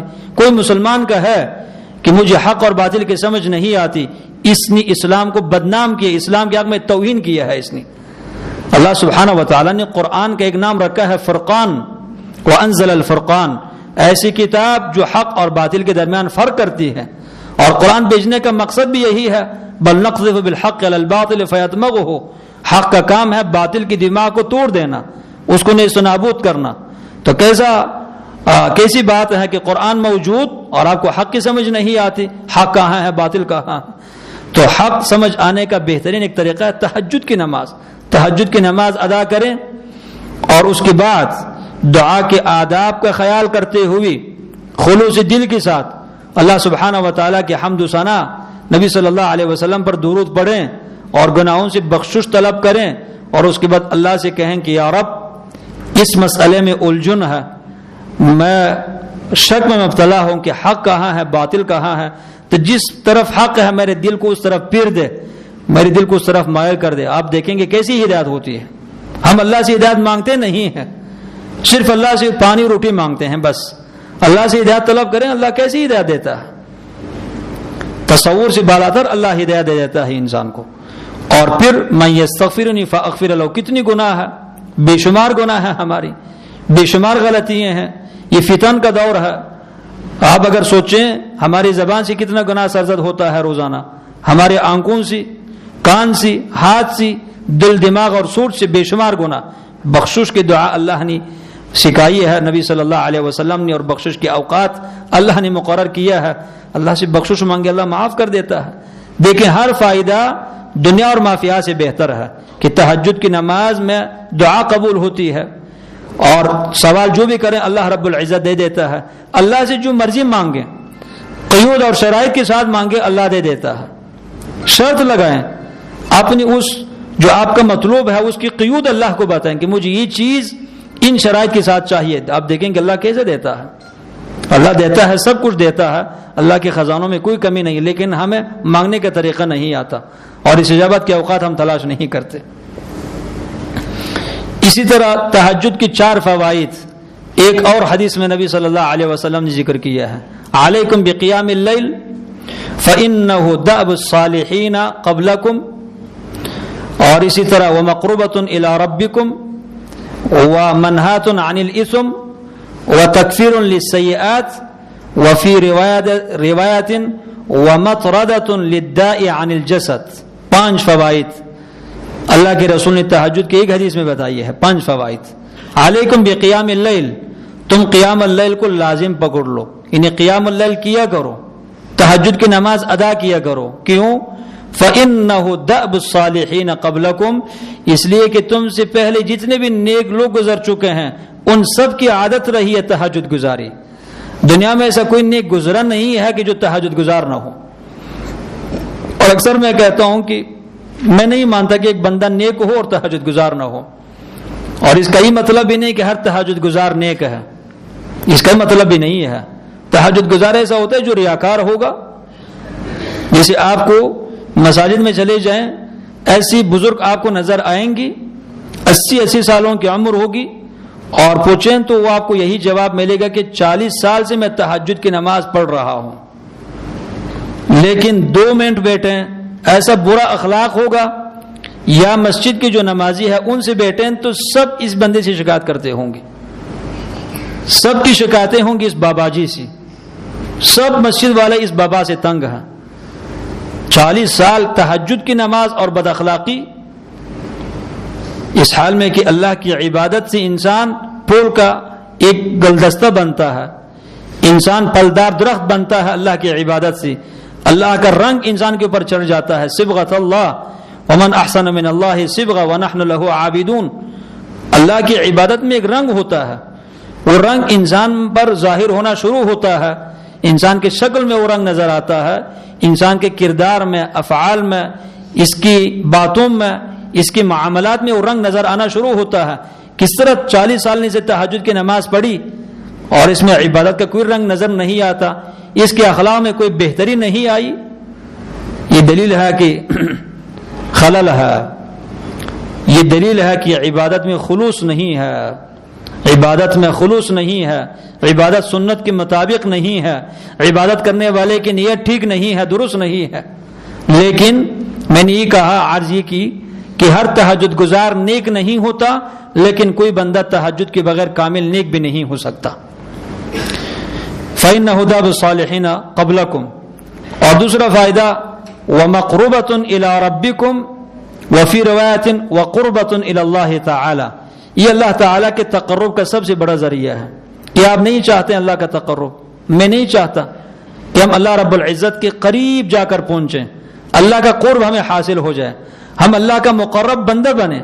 لیکن جب انسان اللہ کا مقرب بندہ بنتا ہے تو اس کی نشانی نہیں ہوتی کہ اس کے بال اس کے کندون تک ہو، یا وہ نیلے رنگ کا کپڑا پہن لے اور وہ کوئی لٹیرا بابا بن جائے، یا اس کے سر پر سنگ نکل آیا، پیچھے دم نکل آیا. یہ اللہ رب العزت قرب کا سبب نہیں ہوتا. اللہ رب العزت کا جب انسان مقرب ہوتا ہے تو اس کی نشانی یہی عبادت ہے، صحیح عقیدہ، سنت کی صحیح معنوں میں پیروی، قرآن و سنت کا فہم سلف کے فہم کے مطابق.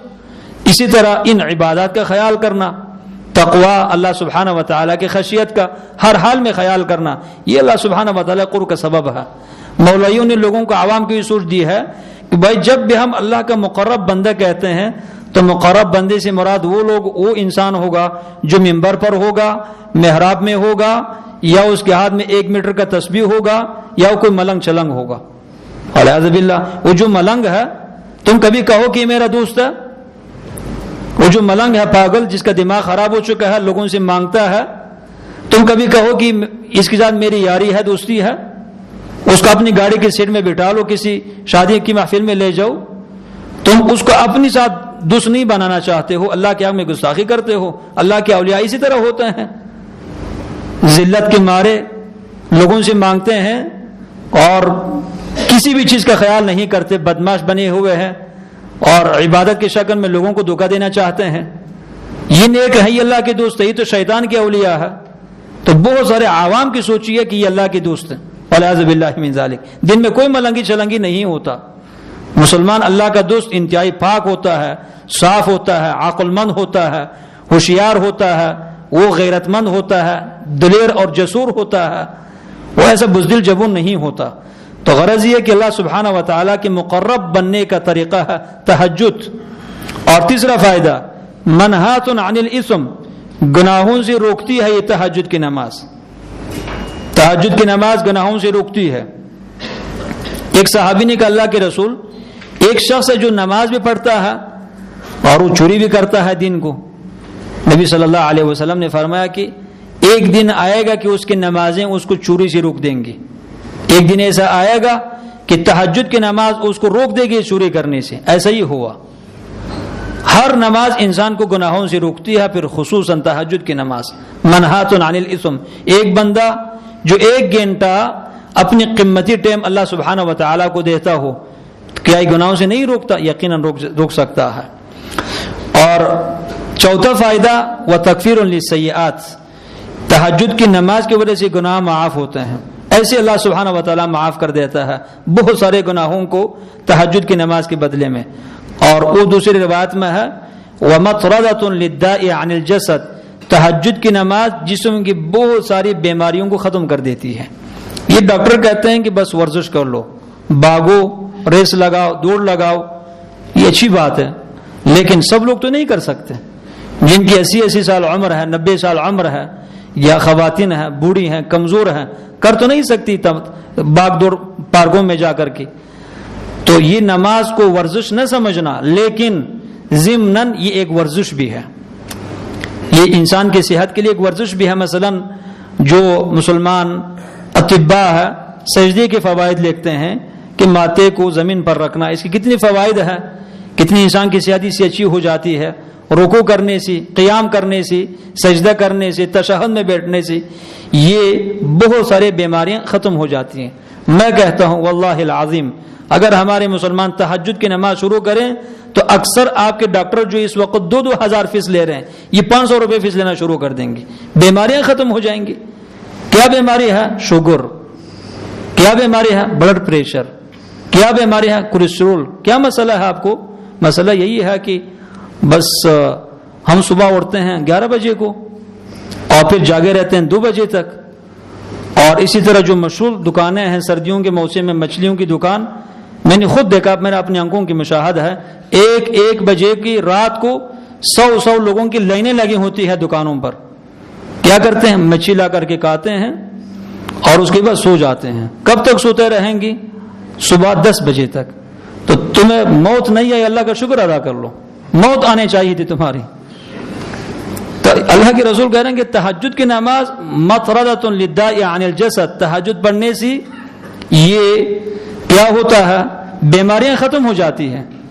اور پھر اطباء جتنے بھی طبیب ہے اس دنیا میں، ایلوپیتھی، ہومیوپیتھی، یونانی، سب اس بات پر متفق ہے، اس بات پر یہ سب متفق ہے کہ انسان کی صحت کے لیے سب سے بہترین جو نیند ہے مفید، وہ رات کی پہلے حصے کی نیند ہے، نوم اول اللیل۔ تو اس ٹائم کو ہم جاگے جاگے گزار دیتے ہیں، اور رات کا جو آخری حصہ ہے جس کو اللہ نے قیام کے لیے بنایا ہے، اس ٹائم اللہ سبحانہ و تعالیٰ کی اس اصول کے خلاف ہم سوئے رہتے ہیں۔ اور پھر خصوصاً فجر کی نماز کے بعد، علی بن ابی طالب کا قول میں نے پڑھا ہے تفسیر قرطبی میں، سند کے بارے میں مجھے علم نہیں ہے کہ صحیح ہے یا غیر صحیح۔ علی بن ابی طالب کہتے ہیں کہ صبح کے ٹائم جو ہوا چلتی ہے، یہ وہ ہوا ہے جو اللہ سبحانہ و تعالیٰ کے عرش کے نیچے سے آتی ہے۔ عرش کے نیچے 7 آسمانی کے اوپر بحر، اس بحر سے جو ہوا آتی ہے وہ صبح کے ٹائم آتی ہے۔ صحت کے لیے کتنی مفید ہے یہ ہوا۔ تو اس ٹائم ہم کیا ہوتے ہیں؟ ایسی لگایا ہوا جو انسان کی صحت کے لیے بالکل مضر ہے، اور 10 بجے تک سوئے رہتے ہیں۔ پھر 25 سال کا نوجوان دیکھیں، پیٹ آگے سے پھولا ہوا ہے، بالکل ایک کٹا بنا ہوا۔ یہ کوئی مسلمان تو ایسا نہیں ہوتا۔ ہمارے علماء دیکھیں، صحیح حدیث ہے ان اللہ لا يحب الحبر السمین، موٹا جو عالم اللہ کو پسند نہیں ہے۔ علماء کے پیٹ دیکھیں، والعیاذ باللہ یہ مقام کا تقدس نہ ہو تو ایک لفظ اوروں کے لیے استعمال کر لوں، تو اللہ کو ایسا عالم پسند نہیں ہے۔ عالم ہمیشہ امت کی خاطر دردمند ہوتا ہے، فکر مند ہوتا ہے۔ عالم اگر تہجد گزار ہو، صوام ہو، قوام ہو تو کیسا موٹا ہو سکتا ہے؟ سوال پیدا نہیں ہوتا۔ عائب ہے عالم کے لیے کہ اس کا پیٹ آگے سے نکلا ہوا ہو، عائب ہے، شرم کی بات ہے عالم کے لیے۔ تو غرض یہ ہے کہ تہجد کا ایک فائدہ یہ ہے کہ اس سے یہ بیماریاں ختم ہو جاتی ہے۔ اسی طرح نبی صلی اللہ علیہ وسلم نے فرمایا کہ من استيقظ من الليل، ایک اور فائدہ، وأيقظ امرأته فصليا ركعتين جميعا كتب ليلة إذ من الذاكرين الله كثيرا والذاكرات، جو شخص رات کو اٹھے اور اپنی بیوی کو بھی جگائے اور دونوں کڑے ہو کر کے صرف 2 رکعت نماز ادا کریں، تو آپ خود فیصلہ کریں کڑے ہونے میں اور 2 رکعت نماز ادا کرنے میں کتنا ٹائم لگے گا؟ آدھا گھنٹہ زیادہ سے زیادہ۔ 2 رکعت نماز دونوں ادا کرتے ہیں، صرف 2 رکعت نماز، تو کیا ہوگا؟ کتب من الذاکرین اللہ کثیرا والذاکرات، اللہ سبحانہ و تعالی ان دونوں میاں بیوی کو کثرت سے ذکر کرنے والے اور ذکر کرنے والیوں میں لکھ دیں گے۔ اللہ نے اہل ایمان کی صفت بتائی، والذاکرین اللہ کثیرا والذاکرات اعد اللہ لهم مغفرہ واجرا عظیما، اللہ نے ان کے لیے مغفرت تیار کی ہے اور بہت بڑا اجر اللہ نے ان کے لیے تیار کیا ہے، جو اللہ کو کثرت کے ساتھ یاد کرتے ہیں، مرد اور خواتین۔ 2 رکعت تہجد کی نماز اور اللہ سبحانہ و تعالیٰ کے ہاں کثرت الذاکرین میں سی، کثرت الذاکرین کا مقام پانا یہ کوئی معمولی بات نہیں ہے، بہت بڑا مقام ہے۔ ابو داؤد کی روایت صحیح حدیث۔ اسی طرح نبی صلی اللہ علیہ وسلم نے فرمایا من قام ب10 آیات لم یکتب من الغافلین، ایک اور فائدہ تہجد کا کہ جو رات کو صرف 10 آیات کا قیام کرے، انہیں 2 رکعت نماز ادا کرے اور اس میں قرآن کریم کی صرف 10 آیات کی تلاوت کرے، تو کیا ہوگا؟ لم یکتب من الغافلین، غافلین میں سے اس کو نہیں لکھا جائے گا۔ یہ نہیں کہ ہم اگر تہجد کی نماز نہیں پڑھتے تو نقصان بھی کوئی نہیں ہوتا، نقصان ہوتا ہے، فرض نہیں ہے لیکن خیر سے محرومی ہے، نقصان ہوتا ہے، انسان کو غافل لوگوں میں لکھ دیا جائے گا۔ لیکن اگر صرف 10 آیات کے آپ قیام کرتے ہیں، لم یکتب من الغافلین، غافلین میں سے نہیں لکھا جائے گا یہ قیام کرنے والا۔ اور ومن قام ب100 آیہ، جو تہجد کی نماز پڑھے اور 100 آیات کی تلاوت کرے، کتب من القانتین، یہ عاجزی کرنے والوں میں سے لکھ دیا جائے گا۔ 100 آیات کی تلاوت تہجد کی نماز بندہ کرے، کیا خوبصورت منظر ہے۔ ما احسن الدین والدنیا اذا اجتمع واقبح الكفر والافلاس بالرجل، ایک شخص دنیاوی لحاظ سے بھی مالدار ہو، صاحب حیثیت ہو، اور دینی لحاظ سے بھی اللہ سبحانہ و تعالیٰ کے ہاں یہ نیک لوگوں میں سے اس کا شمار ہو، کیا خوش قسمت انسان ہے، دنیا بھی اس کی اچھی اور آخرت بھی اچھی۔ نعم المال الصالح للرجل الصالح، حلال مال ہو اور نیک انسان کو ملے، بہت ہی اچھی بات ہے۔ اور ومن قام ب1000 آیہ کتب من المقنطرین، اگر انسان رات کو قیام کرے اور 1000 آیات کی تلاوت کرے، 1000 آیات کی، تو یہ ان لوگوں میں سے لکھ دیا جائے گا جو اللہ سبحانہ و تعالیٰ کے ہاں نیکیوں کی خزانوں کا مالک ہوں گے۔ قنطرہ خزانے کو کہا جاتا ہے، اللہ کے ہاں ان کی نیکیوں کا خزانہ ہے، 1 نیکی 2 نیکی 100 1000 نہیں، یہ ان لوگوں میں سے ہوں گی کہ اللہ رب العزت کے ہاں ان کی بے شمار خزائن ہوں گی، نیکیوں کے خزانوں کا مالک ہوں گے۔ تو یہ 1000 آیت پڑھنا بھی کوئی مشکل نہیں ہے، سورہ تبارک سے لے کر سورہ والناس تک 1000 آیت بنتی ہے۔ آپ قرآن کو لیں، شمار کر لیں، سورہ تبارک سے آخری 2 جز کی آپ تلاوت کر لیں تہجد کی نماز میں، تو کیا ہوگا؟ مقنطرین میں سے آپ کا شمار ہوگا، بہت بڑی سعادت ہے۔ اسی طرح تہجد کا ایک فائدہ یہ ہے کہ جنت میں جانے کا سب سے بڑا ذریعہ ہے۔ ان فی الجنۃ لغرفا یرا ظاہرها من باطنها وباطنها من ظاہرها، جنت میں ایسے بالا خانے ہیں کہ ان کا اندرونی جو منظر ہے باہر سے دکھائی دیتا ہے اور باہر والا جو منظر ہے اندر سے نظر آتا ہے، دکھائی دیتا ہے۔ اعدها اللہ، اللہ نے ان بالا خانوں کو تیار کیا ہے جس کی دیواریں اینٹوں کی بنی ہوئی ہے۔ کن کے لیے پیدا کیا ہے، بنایا ہے؟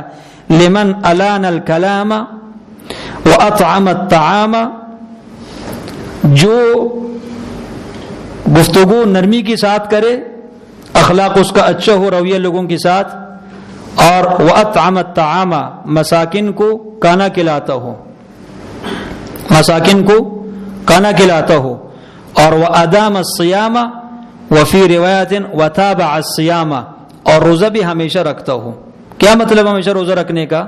صرف فرضی روزے پر اکتفا نہیں کرتا، فرضی روزہ، اور آپ کو خوشخبری ہے کہ اس کے بعد اگر مہینے میں انسان 3 دن کا روزہ رکھے تو اس کا شمار ان لوگوں میں ہوگا جس نے ہمیشہ روزہ رکھا ہے۔ اور یہ کوئی مشکل نہیں ہے، میں نے سوچا ہے کہ اگر انسان اپنی ایک عادت بنائے کہ چلو 3 دن میں مسلسل روزہ نہیں رکھ سکتا، میں ہر جمعرات کا روزہ رکھوں گا بس۔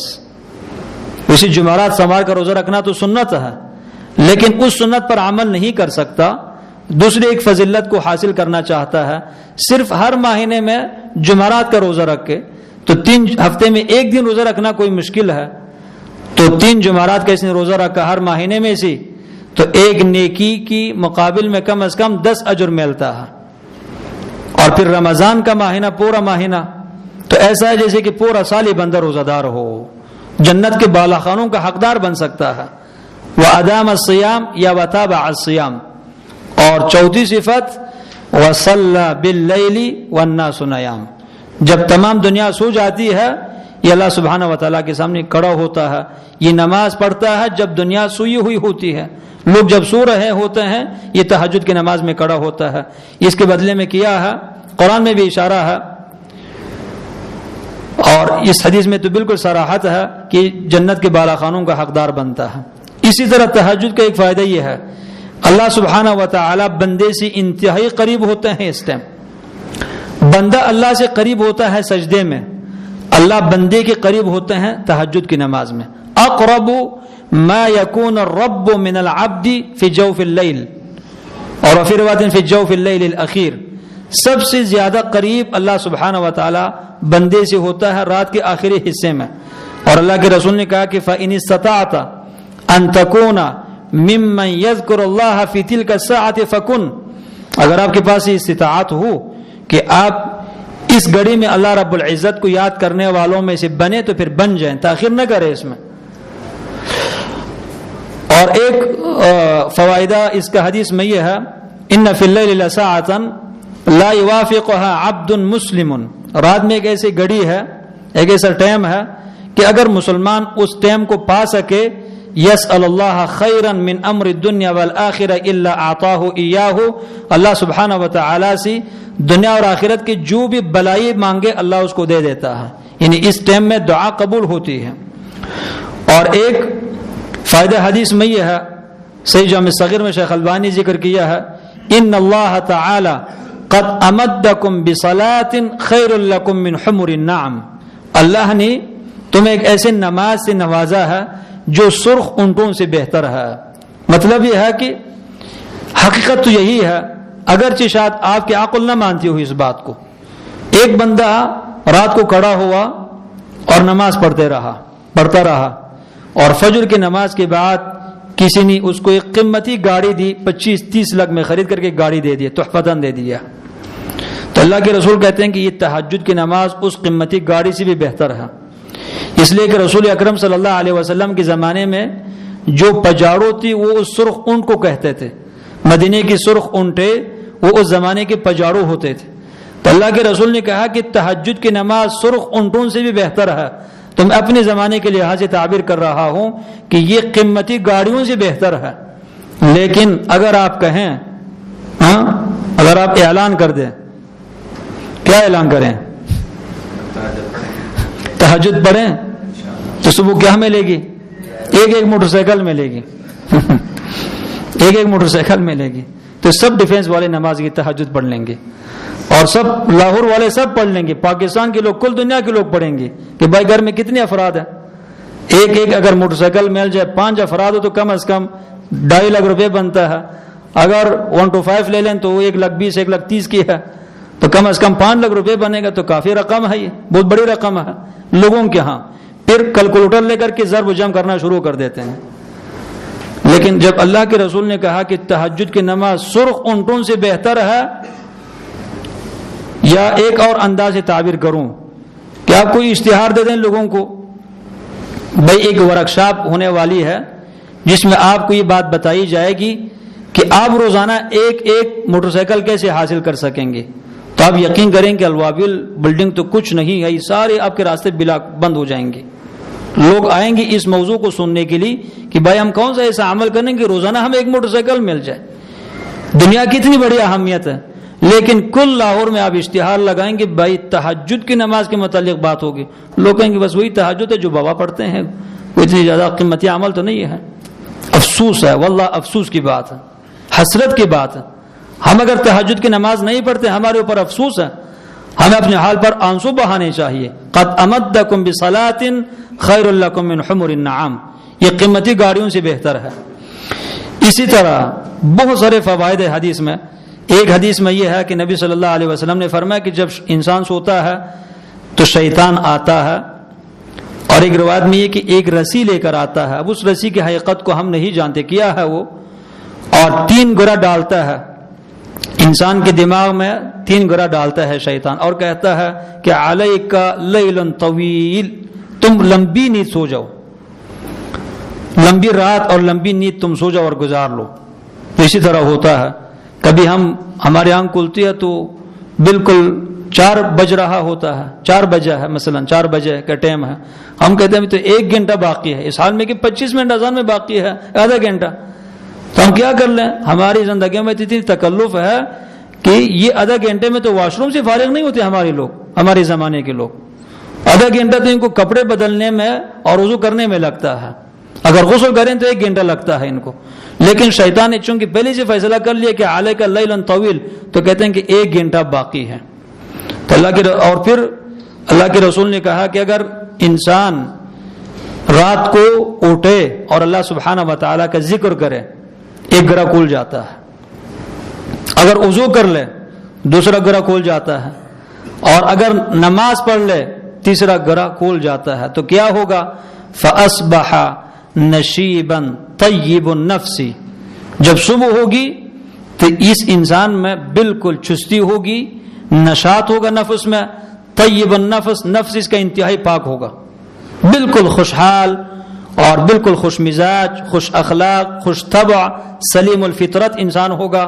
کوئی بد اخلاقی اس میں آپ کو نظر نہیں آئے گا. وَإِلَّا اگر یہ کام نہ کرے، رات کو نہ اٹھے، ذکر نہ کرے، نماز نہ پڑھے، وضو نہ کرے، اور 9 بجے اٹھے آفس جانے کے لیے یا بچوں کو سکول چھوڑنے کے لیے، تو کیا ہوگا؟ اصبح خبیث النفس کسلان، جب صبح ہوگی تو اس کے نفس میں خباثت ہوگی، سستی اس کے اوپر چائی ہوئی ہوگی، بالکل ہی اٹھ نہیں سکتا اپنی بستر سے. تجربہ کر کے دیکھیں، اسی طرح ہے. تو صبح آپ دیکھیں، انسان کی عادت یہ کہ جب انسان سو جائے اور وہ ٹینشن پریشانی ختم ہو جائے تو انسان کا اخلاق بہتر ہوتا ہے. لیکن آپ صبح نکلیں اور آپ گاڑی چلاتے ہیں، آپ سے تھوڑی سی غلطی ہو جائے تو اگلی گاڑی چلانے والے کو دیکھیں کہ اتنی اس کی آنکھیں پھلی ہوئی ہوگی، لال، اور اس کے سر سے نکل رہی ہوگی، اس لیے کہ اصبح خبیث النفس کسلان. اب تھوڑی سی غلطی ہو گئی تھی، اس پر اتنی آنکھیں دکھانے کی کیا ضرورت ہے، اور شیشے بند پتہ نہیں 10 گالیاں بھی دے دے گا. اس لیے کہ اصبح خبیث النفس کسلان، یہ اللہ کے رسول نے بات بتائی ہے. ہم جھوٹے ہو سکتے ہیں، اللہ کے رسول کی بات جھوٹی نہیں ہو سکتی. اور انسان تہجد کی نماز نہ پڑھے، خبیث النفس ہوگا، سست ہوگا وہ انسان. کتنا بڑا فائدہ ہے. اسی طرح ایک حدیث میں یہ کہ شیطان آ کر پیشاب کرتا ہے انسان کے دماغ میں، اس کی کیفیت کو بھی اللہ بہتر جانتا ہے. تو تہجد کی نماز پڑھنے سے انسان شیطان کے اس پیشاب سے نجات پاتا ہے. اسی طرح وہ لمبی حدیث صرف اشارہ ہی کر رہا ہوں، فتنوں سے بچنے کا سب سے بڑا ذریعہ ہے تہجد کی نماز. اللہ کے رسول پریشان اٹھے اور کہنے لگے سبحان اللہ، ماذا انزل اللہ من الخزائن، ماذا انزل اللہ من الفتن. اللہ پاک ہے، کتنی خزانے اترے ہیں، کتنے فتنے رونما ہونے والے ہیں میری امت میں. من ذا الذی یوقد صواحب الحجرات کی یصلینا رب کاسیۃ فی الدنیا عاریۃ فی الآخرہ. کہنے لگے کوئی ایسا ہے تو جا کر میری حجرہ والیوں کو، یعنی میرے ازواج کو اٹھائے تاکہ میری بیوی نماز پڑھیں تہجد کی. تو اللہ کے رسول نے فتن کا ذکر کیا، پھر ان کو اپنی بیوی یاد آ گئی اور کہنے لگے ان کو کون اٹھایا چاہ کہ تہجد کی نماز پڑھ لیں. کیا مناسبت ہے اس میں کہ فتنوں سے بچنے کا طریقہ ہے تہجد گزاری. اور پھر آپ نے فرمایا کہ کتنی ایسی خواتین ہیں جو دنیا میں لباس پہنی ہوئی ہوں گی لیکن قیامت کے دن ننگی ہوں گی. اس کا اپنا الگ مفہوم ہے، کبھی بتا دوں گا۔ اسی طرح ایک عظیم فائدہ یہ ہے کہ یہ اللہ سبحانہ و تعالیٰ کے ہنسنے کا سبب ہے۔ صحیح حدیث میں ہے کہ جب انسان اپنا گرم بستر چھوڑ دیتا ہے یا اپنا محبوب بستر چھوڑ دیتا ہے اور تہجد کی نماز میں کھڑا ہوتا ہے، اللہ سبحانہ و تعالیٰ اس کی طرف دیکھ کر کے ہنستے ہیں۔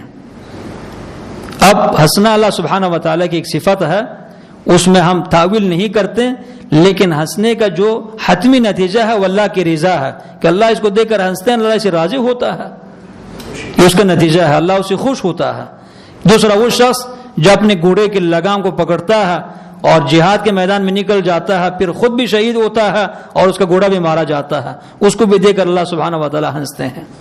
اسی طرح ایک حدیث میں یہ کہ اللہ سبحانہ و تعالیٰ کے تعجب کا سبب ہے، تعجب کا سبب 3 ایسا شخص ہے کہ ان کا عمل اللہ کے لیے تعجب کا سبب ہے۔ ایک وہ شخص یقوم الرجل من بین حبہ و اہلہ، انسان اپنے محبوبے کے پاس سے اٹھ جائے اور تہجد کی نماز شروع کرے، اللہ سبحانہ و تعالیٰ اس کو دیکھ کر تعجب کرتے ہیں۔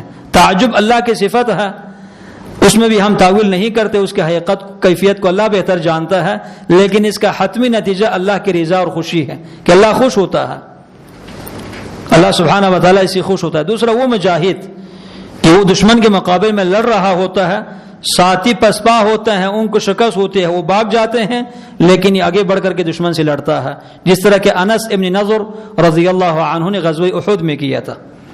اور تیسرا وہ شخص کہ کوئی سائل فقیر آتا ہے مانگنے والا، کافی لوگ بیٹھے ہیں، لوگوں میں سے کوئی شخص اس کو کچھ نہیں دیتا، وہ فقیر خالی ہاتھ واپس چلی جاتا ہے، تو یہ شخص اسی محفل سے خفیہ طریقے کے ساتھ نکل جاتا ہے اور باہر جا کر کسی اور راستے سے آ کر اس فقیر کو ملتا ہے اور اس کو بڑی رقم دیتا ہے کہ اس رقم کو اس کے علاوہ اور اللہ کے علاوہ کوئی نہیں جانتا۔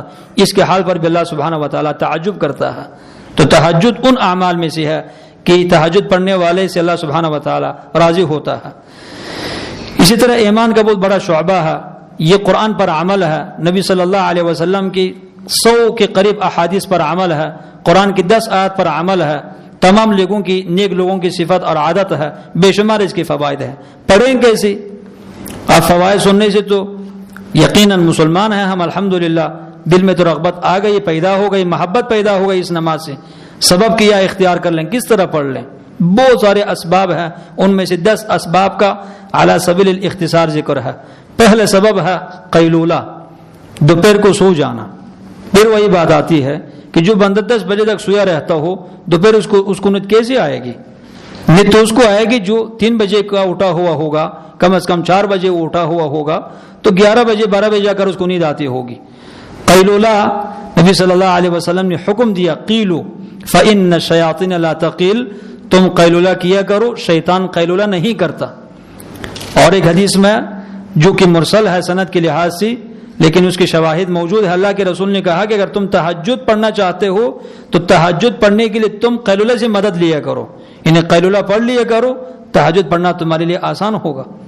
قیلولہ یہ ہے کہ ظہر کی نماز سے پہلے یا بعد آدھا گھنٹہ یا 1 گھنٹہ پونا گھنٹہ آرام کرنا، یہ صحت کے لیے انتہائی مفید ہے، عقل کے لیے مفید ہے، دل دماغ کے لیے مفید ہے، بہترین نیند ہے۔ اس کی جسمانی صحت ایک طرف اپنی جگہ میں، سب سے بڑا فائدہ ہے کہ تہجد پڑھنا انسان کے لیے آسان ہوتا ہے، یہ بھی عمل نظر نہیں آتا الا من رحم ربک۔ دوسرا سبب ہے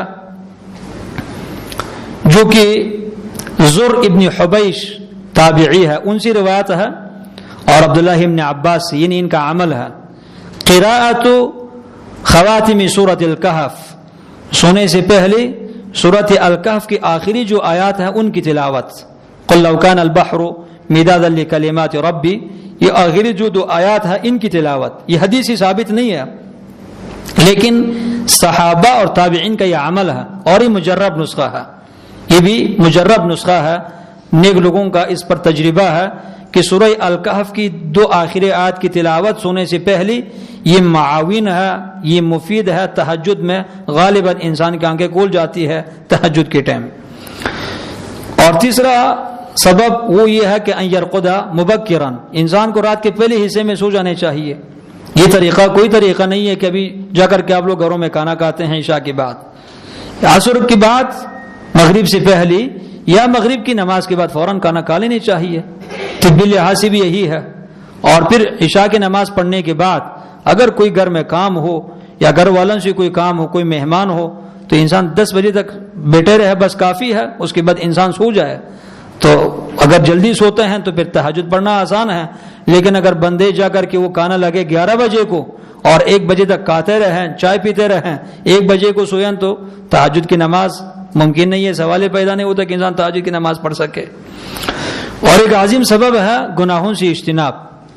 گناہ ہمیشہ رکاوٹ ہے، منحوس چیز ہے گناہ، انتہائی غلط چیز ہے گناہ۔ گناہ کی وجہ سے انسان نیکیوں سے محروم ہو جاتا ہے۔ بہت سارے اس کی دلائل ہے۔ مختصراً حسن بصری رحمہ اللہ کے پاس ایک شخص آیا، اس نے کہا کہ میں رات کو سونے سے پہلے پانی بھی تیار رکھتا ہوں اپنے پاس اور اپنی تمام تیاری کر لیتا ہوں کہ میں تہجد کی نماز پڑھ لوں، لیکن مجھ سے تہجد کی نماز پڑھی نہیں جاتی۔ جب بھی آنکھ کھولتی ہے تو فجر کا ٹائم داخل ہوا ہوتا، تو کیا حل ہے اس کا؟ حسن بصری کہنے لگے کہ قیدت کا ذنوب کا، تمہارے گناہوں نے تمہیں جکڑ دیا ہے، گناہ چھوڑ دو۔ جن کو گناہ کرتے ہو پھر رات کو تہجد پڑھنا چاہتے ہو، توفیق نہیں ملے گی۔ گناہوں سے بچو، گناہوں سے توبہ کر لو۔ اسی طرح سفیان الثوری کہا کرتے تھے کہ اصبت ذنبا حرمت بسببہ قیام اللیل 6 اشہر، میں نے ایک گناہ کیا، ایک گناہ کے نتیجے میں 6 مہینے تک میں تہجد کی نماز سے محروم رہا ہوں۔ محدث تھے، بہت بڑے محدث تھے سفیان ثوری، نیک انسان تھے۔ اور ایک کتاب میں نے پڑھا ہے، وہ اپنے گناہ کے بارے میں کہتے ہیں کہ گناہ بس یہی تھا کہ میں نے ایک مسلمان کے بارے میں برا گمان کیا تھا، برا سوچنا۔ یہ تو بیماری ماشاءاللہ ہمارے زمانے میں عام ہے۔ اچھا بلا نیک انسان ہوتا ہے، ہر مسئلے میں مہینہ 2 مہینہ سال گزرنے کے بعد شیطان نے ذہن میں وسوسہ ڈال دیا، پھر ہم مخفی انداز میں کیا کہتے ہیں، یار یہ تو اچھا انسان ہے، لیکن آج کل جو ہے نا پتہ نہیں ذہن میں بدگمانی آ رہی ہے اس کے متعلق، یہ مجھے خائن لگتا ہے۔ اور سوچتا نہیں ہے کہ مومن کی جو عزت ہے اللہ سبحانہ و تعالیٰ کے ہاں حرم کی عزت سے بھی زیادہ ہے۔ ایک مسلمان کی خیانت تم نے کبھی دیکھی نہیں ہے، تمہارے پاس کوئی شواہد نہیں ہے، کوئی دلیل نہیں ہے، اور اللہ نے فرمایا کہ اجتنبوا کثیرا من الظن، برے گمان سے بچو اور اکثر گمان سے بچو۔ اور اکثر گمان جو ہے نا وہ جھوٹ ہوتا ہے، جھوٹی بات ہوتی ہے۔ ایاکم والظن فإن الظن اکذب الحدیث، بلا وجہ کسی مسلمان کے بارے میں برا گمان کرنا۔ تو سفیان ثوری کہتے ہیں کہ گناہ یہی کیا تھا کہ ایک مسلمان کے بارے میں ناحق میں نے برا سوچا، برا گمان کیا، تو مجھے بعد میں پتہ چلا کہ میرا گمان غلط تھا، تو اس کے نتیجے میں 6 مہینے تک میں قیام اللیل سے محروم رہا ہوں۔ اگر ہم اس طرح سوچیں تو یقیناً ہمیں سمجھ آتی ہے کہ ہم سے تہجد کی نماز کیوں نہیں پڑھی جاتی۔ گناہوں سے بچنا بڑا ضروری ہے۔ تہجد پڑھنا یہ دلیل ہے کہ اللہ سبحانہ و تعالی کو بندے سے محبت ہے۔ ایک واقعہ یاد آیا، عطا ابن ابی رباح رحمہ اللہ، یہ بہت بڑے محدث تھے، ان کی ایک لونڈی تھی، تو یہ لونڈی تہجد گزار تھی، لونڈی میں تہجد کی نماز پڑھتی تھی اس زمانے میں۔ تو عطا ابن ابی رباح تہجد کی نماز پڑھ رہے تھے تو لونڈی کی آواز آئی، وہ کہہ رہی تھی اپنے رب کو، یا اللہ کہ مجھے فلاں چیز عطا فرما، اس محبت کی نتیجے میں جو آپ کو میرے ساتھ ہے، آپ کو یا اللہ میرے ساتھ جو محبت ہے اس محبت کے بدلے مجھے فلاں چیز دے دے۔ تو عطا ابن ابی رباح سلام پھرنے کی بات کہنے لگے کہ کم عقل تم ایسی بات کیوں کرتی ہو، تم ہی کہو کہ اللہ مجھے تیرے ساتھ جو محبت ہے، تمہیں کیا پتہ ہے کہ اللہ کو تمہارے ساتھ محبت ہے کہ نہیں ہے۔ تو لونڈی جی بڑی سمجھدار تھی، کہنے لگی کہ اگر اللہ کو میری ساتھ محبت نہ ہوتی تو اللہ مجھے تہجد پڑھنے کی توفیق نہ دیتے۔ میں ہمیشہ تہجد کی نماز پڑھتی ہوں اور ہمیشہ تہجد گزار ہوں، میں سمجھتی ہوں کہ اللہ سبحانہ و تعالیٰ کو اپنی اس لونڈی سے محبت ہے۔ بڑی عقل کی اس نے بات کی تھی۔ وہ لونڈی کس نے فروخت کیا تو دوسری گھر میں گئی، رات ہو گئی تو تہجد کی نماز میں کڑی ہو گئی لونڈی، کیا دیکھتی ہے کہ گھر والوں میں سے ایک بندہ بھی تہجد کی نماز نہیں پڑھتا۔ صبح ہو گئی تو فوراً اپنے پہلے آقا کی طرف آتی ہے اور کہتی ہے کہ بس میں معذرت چاہتی ہوں کہ آپ مجھے خرید لیں ان سے دوبارہ، میں وہاں رہ نہیں سکتی، وہ لوگ تہجد کی نماز نہیں پڑھتے۔ اور ہمارے زمانے میں جو پچھلی درس میں نے کہا تھا کہ جو غریب طبقہ ہے، غلام، خادم، خادمہ، یہ تو یہ سمجھتے ہیں کہ دین تو ہمارے اوپر فرض ہی نہیں ہے، یہ تو مالدار لوگوں کا کام ہے دین پر عمل کرنا، اور پھر مالدار دوسرا عذر پیش کرتے ہیں، تو وہ بھی لونڈی تھی اس زمانے کی۔ اسی طرح ایک سبب ہے الاجتناب عن اکل الحرام، حرام سے بچنا، حرام خوری کی وجہ سے انسان تہجد سے محروم ہوتا ہے۔ اسی طرح ایک سبب ہے رات کو کم کھانا۔ ہماری عادت ہی ہے، اکثر ساتھی ہمارے جو ساتھی ہے، ناشتہ آپ کیوں نہیں کرتے؟ میری عادت نہیں ہے۔ بھائی آپ کو کیا بیماری کہ آپ ناشتہ نہیں کرتے؟ ناشتہ نہ کرنا بیماری، آپ کی صحت خراب ہے۔ ناشتہ نہیں کرتے تو آپ کا پیٹ پھول جاتا ہے، آگے سے نکل جاتا ہے پیٹ آپ کا، کہ آپ ناشتہ کیوں نہیں کرتے؟ اور کبھی اکثر ہمارے یہاں جب ساتھی آتے ہیں تو میں کچھ پیش کر دیتا ہوں تو کہتے ہیں کہ میں نے کبھی چیز کھائی نہیں ہے، کھا جاؤں گا تو میرا پیٹ خراب ہو جائے گا۔ بھائی امت تو مجاہد امت ہے، مجھے پتھر کے علاوہ جو چیز ہے میرا پیٹ خراب نہیں ہوتا بحمدللہ۔ وجہ یہ ہے کہ برگر شرگر کھا کر کے، انگریزوں کی کھانے کھا کر کے آپ لوگوں نے اپنے پیٹ کا مزاج بھی خراب کر دیا ہے، معدہ کا جو ہے نا ستیاناز کر دیا ہے۔ بھائی دودھ کیوں نہیں پیتے؟ میری طبیعت ہی نہیں ہے۔ بھائی دودھ یہ فطرت ہے، دودھ پینا، دودھ نہیں پیو گے تمہاری صحت کیسی بنے گی؟ آپ نے اس فطرت کو خاک میں ملا دو، فطرت تمہاری خراب ہو چکی ہے، دودھ نہیں پیتے ہو۔ اللہ کے رسول کو دودھ سے محبت تھی۔ اور پھر مجاہد امت ہے، بھائی جب تم جہاد میں نکلو گی، گھر بیٹھے بیٹھے تم نے کفار کے ساتھ لڑنا ہے۔ جہاد کا جب نام لیتے ہو تو شاید جہاد میں کبھی تمہیں درخت کے پتے کھانے پڑے، صحابہ اکرام کھاتے رہے۔ اپنی مزاج کو ٹھیک کر لو، اپنی طبیعت کو ٹھیک کر لو، اپنے گھر والوں کی تربیت کر لو، ہر چیز کھا لو مگر حرام سے بچنا۔ تو غرض یہ ہے کہ صبح ناشتہ نہیں کرتے، دوپہر کو معمولی سا کھانا لگتا، اور جو کچھ ہوتا ہے وہ رات کو ہوتا ہے۔ رات کو کئی قسم کا کھانا، اور وہ بھی عشاء کے بعد 10 بجے سے 12 بجے تک کھانا کھاتے رہتے ہیں، برگر شرگر پیزا میزا، جن میں ایک آنے کے برابر صحت نہیں ہوتی۔ تو پھر تہجد کی نماز پڑھ سکتے ہیں؟ ممکن ہی نہیں ہے۔ تو تہجد پڑھنے کا سبب ہے رات کو کم کھانا۔ اصل طریقہ یہ ہے صحت طب کے لحاظ سے صبح ناشتہ کرنی چاہیے، اور جو زیادہ وٹامنز والی چیزیں ہیں وہ کھانے چاہیے۔ دوپہر کو کھانا زیادہ کھانے چاہیے، رات کو بالکل کم کھانا، بالکل بند نہیں کرنے چاہیے، معدہ خراب ہوتا ہے، لیکن معمولی سا کھانے چاہیے، وہ بھی سنت رسول کے مطابق مغرب اور عشاء کے درمیان۔ اللہ کے رسول کبھی عصر اور مغرب کے درمیان کھاتے تھے، کبھی عشاء اور مغرب کے درمیان کھاتے تھے، عشاء کے بعد نہیں کھاتے تھے اللہ کے رسول۔ تو کثرت عقل سے بچنا۔ اسی طرح ایک سبب ہے قیام اللیل کی فضیلت کو یاد کرنا۔ قیام اللیل کے متعلق کوئی درس ہو وہ کبھی سننا، کوئی لٹریچر ہو، کوئی رسالہ ہو، کوئی کتاب اس کا مطالعہ کرنا۔ فضائل کے بارے میں جب انسان کو علم ہوتا ہے تو رغبت پیدا ہوتی ہے۔ اور ایک عظیم سبب ہے کہ سوتے ہوئے کسی مسلمان کا بغض اور کینہ دل میں نہیں ہونے چاہیے۔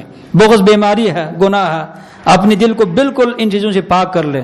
اگر یہ چیزیں ہوں تو پھر تہجد پڑھنا مشکل ہے۔ اور ایک عظیم سبب ہے دعا مانگنا، اللہ سبحانہ و تعالیٰ سے گڑ گڑا کے دعا مانگیں، خلوص کے ساتھ دعا مانگیں کہ اللہ مجھے تہجد پڑھنے کی توفیق دے، میں تہجد پڑھنا چاہتا ہوں، اس سے میں تیرے سامنے کھڑا ہونا چاہتا ہوں، مجھے اپنی سیوا سے کیوں محروم کرتے ہو؟ اللہ سبحانہ و تعالیٰ سے دعا مانگنا، تو دعا سے انسان کو توفیق ملتی ہے۔ اسی طرح معاقبۃ النفس، اپنے نفس کو سزا دینا، یہ بھی ایک طریقہ تھا سلف کا جو اس زمانے میں نہیں ہے۔ سلف جب کسی نیکی سے محروم ہو جاتے تھے تو اپنے نفس کو سزا دیتے تھے۔ جیسے اب معروف واقعہ ہے کہ ابوبکر صدیق اپنی زبان کو کھینچتے تھے اور اس کو مروڑتے تھے اور کہتے تھے کہ ہر مصیبت میں مجھے یہی مبتلا کر دیتی ہے۔ تو اپنے نفس کو سزا دینا، سزا کیا ہے۔ مثلا آپ نے آج سے تہجد پڑھنے کا ارادہ کر لیا، اور آج سے یہ بھی کہیں، اپنے نفس کو خطاب کریں کہ اگر تہجد کی نماز نہ پڑھ سکا تو کل میرا روزہ ہوگا۔ بس ایک دن نفس کو سزا دے دیں، روزہ رکھیں، 2 دن روزہ رکھیں، 3 دن روزہ رکھیں، خود بخود آپ کو عادت پڑ جائے گی۔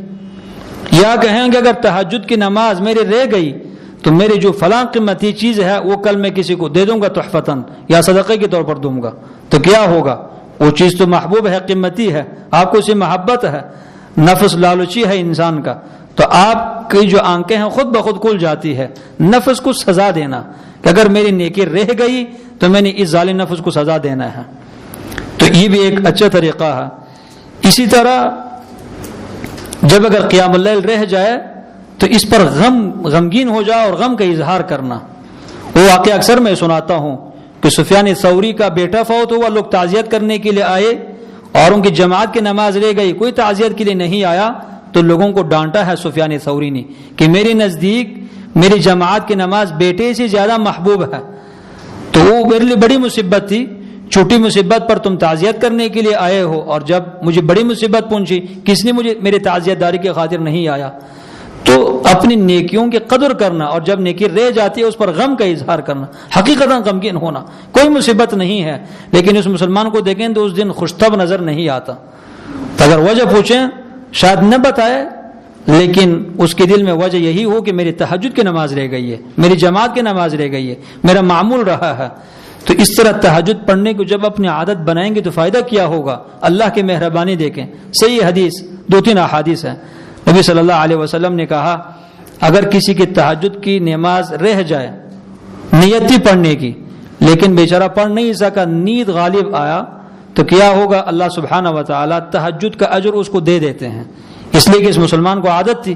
اب ایک رات بتقاضائی طبیعت انسانی اس کی نماز رہ گئی تو اللہ سبحانہ و تعالیٰ اس کو اس اجر سے محروم نہیں کرتے۔ یا جوانی میں عادت تھی، اب بوڑھا ہو چکا ہے، ہڈیاں کمزور ہے، اس کی قیام نہیں کر سکتا بیچارہ، تو جب تک یہ زندہ ہے تہجد کا اجر اس کو ملتا رہے گا۔ یا سفر پر نکلا ہے اور جگہ صحیح نہیں تھی، پانی میں اثر نہیں تھا، یا تھکاوٹ بہت زیادہ ہوا تھا تو تہجد کی نماز پڑھ نہ سکا بیچارہ، تو وہاں پر بھی اس کو اجر ملتا رہے گا، یہ محروم نہیں ہوگا۔ اور ایک عظیم سبب ہے اللہ سبحانہ و تعالیٰ کی محبت۔ اللہ سے کامل محبت ہو تو اللہ کی محبت انسان کو مجبور کر دیتی ہے تہجد کی نماز پر، کیونکہ انتہائی ایسا ٹائم ہے کہ انسان بالکل فریش ہوتا ہے اور خشوع ہوتا ہے، انتشار نہیں ہوتا ذہن میں، کوئی ایسی شور شرابہ نہیں ہوتا، بڑا سکون کا ماحول ہوتا ہے اور انسان کو بڑا لطف آتا ہے، خصوصاً جب آپ سر سجدے پر رکھیں، جب سجدے میں جاتے ہیں تو آپ سوچیں کہ اللہ سبحانہ و تعالیٰ کے سامنے میں سجدہ ریز ہوں، اور کتنی ایسی انسان ہیں اس دنیا میں جو اس ٹائم سو رہے ہیں اور نیند کی خراٹیں لے رہے ہیں۔ یقیناً قیامت کے دن اللہ سبحانہ و تعالیٰ مجھے عظیم اجر سے نوازے گا۔ اللہ تو شکور ذات ہے نا، قدردان ہے، تھوڑی سی نیکی پر اللہ زیادہ اجر دیتا ہے۔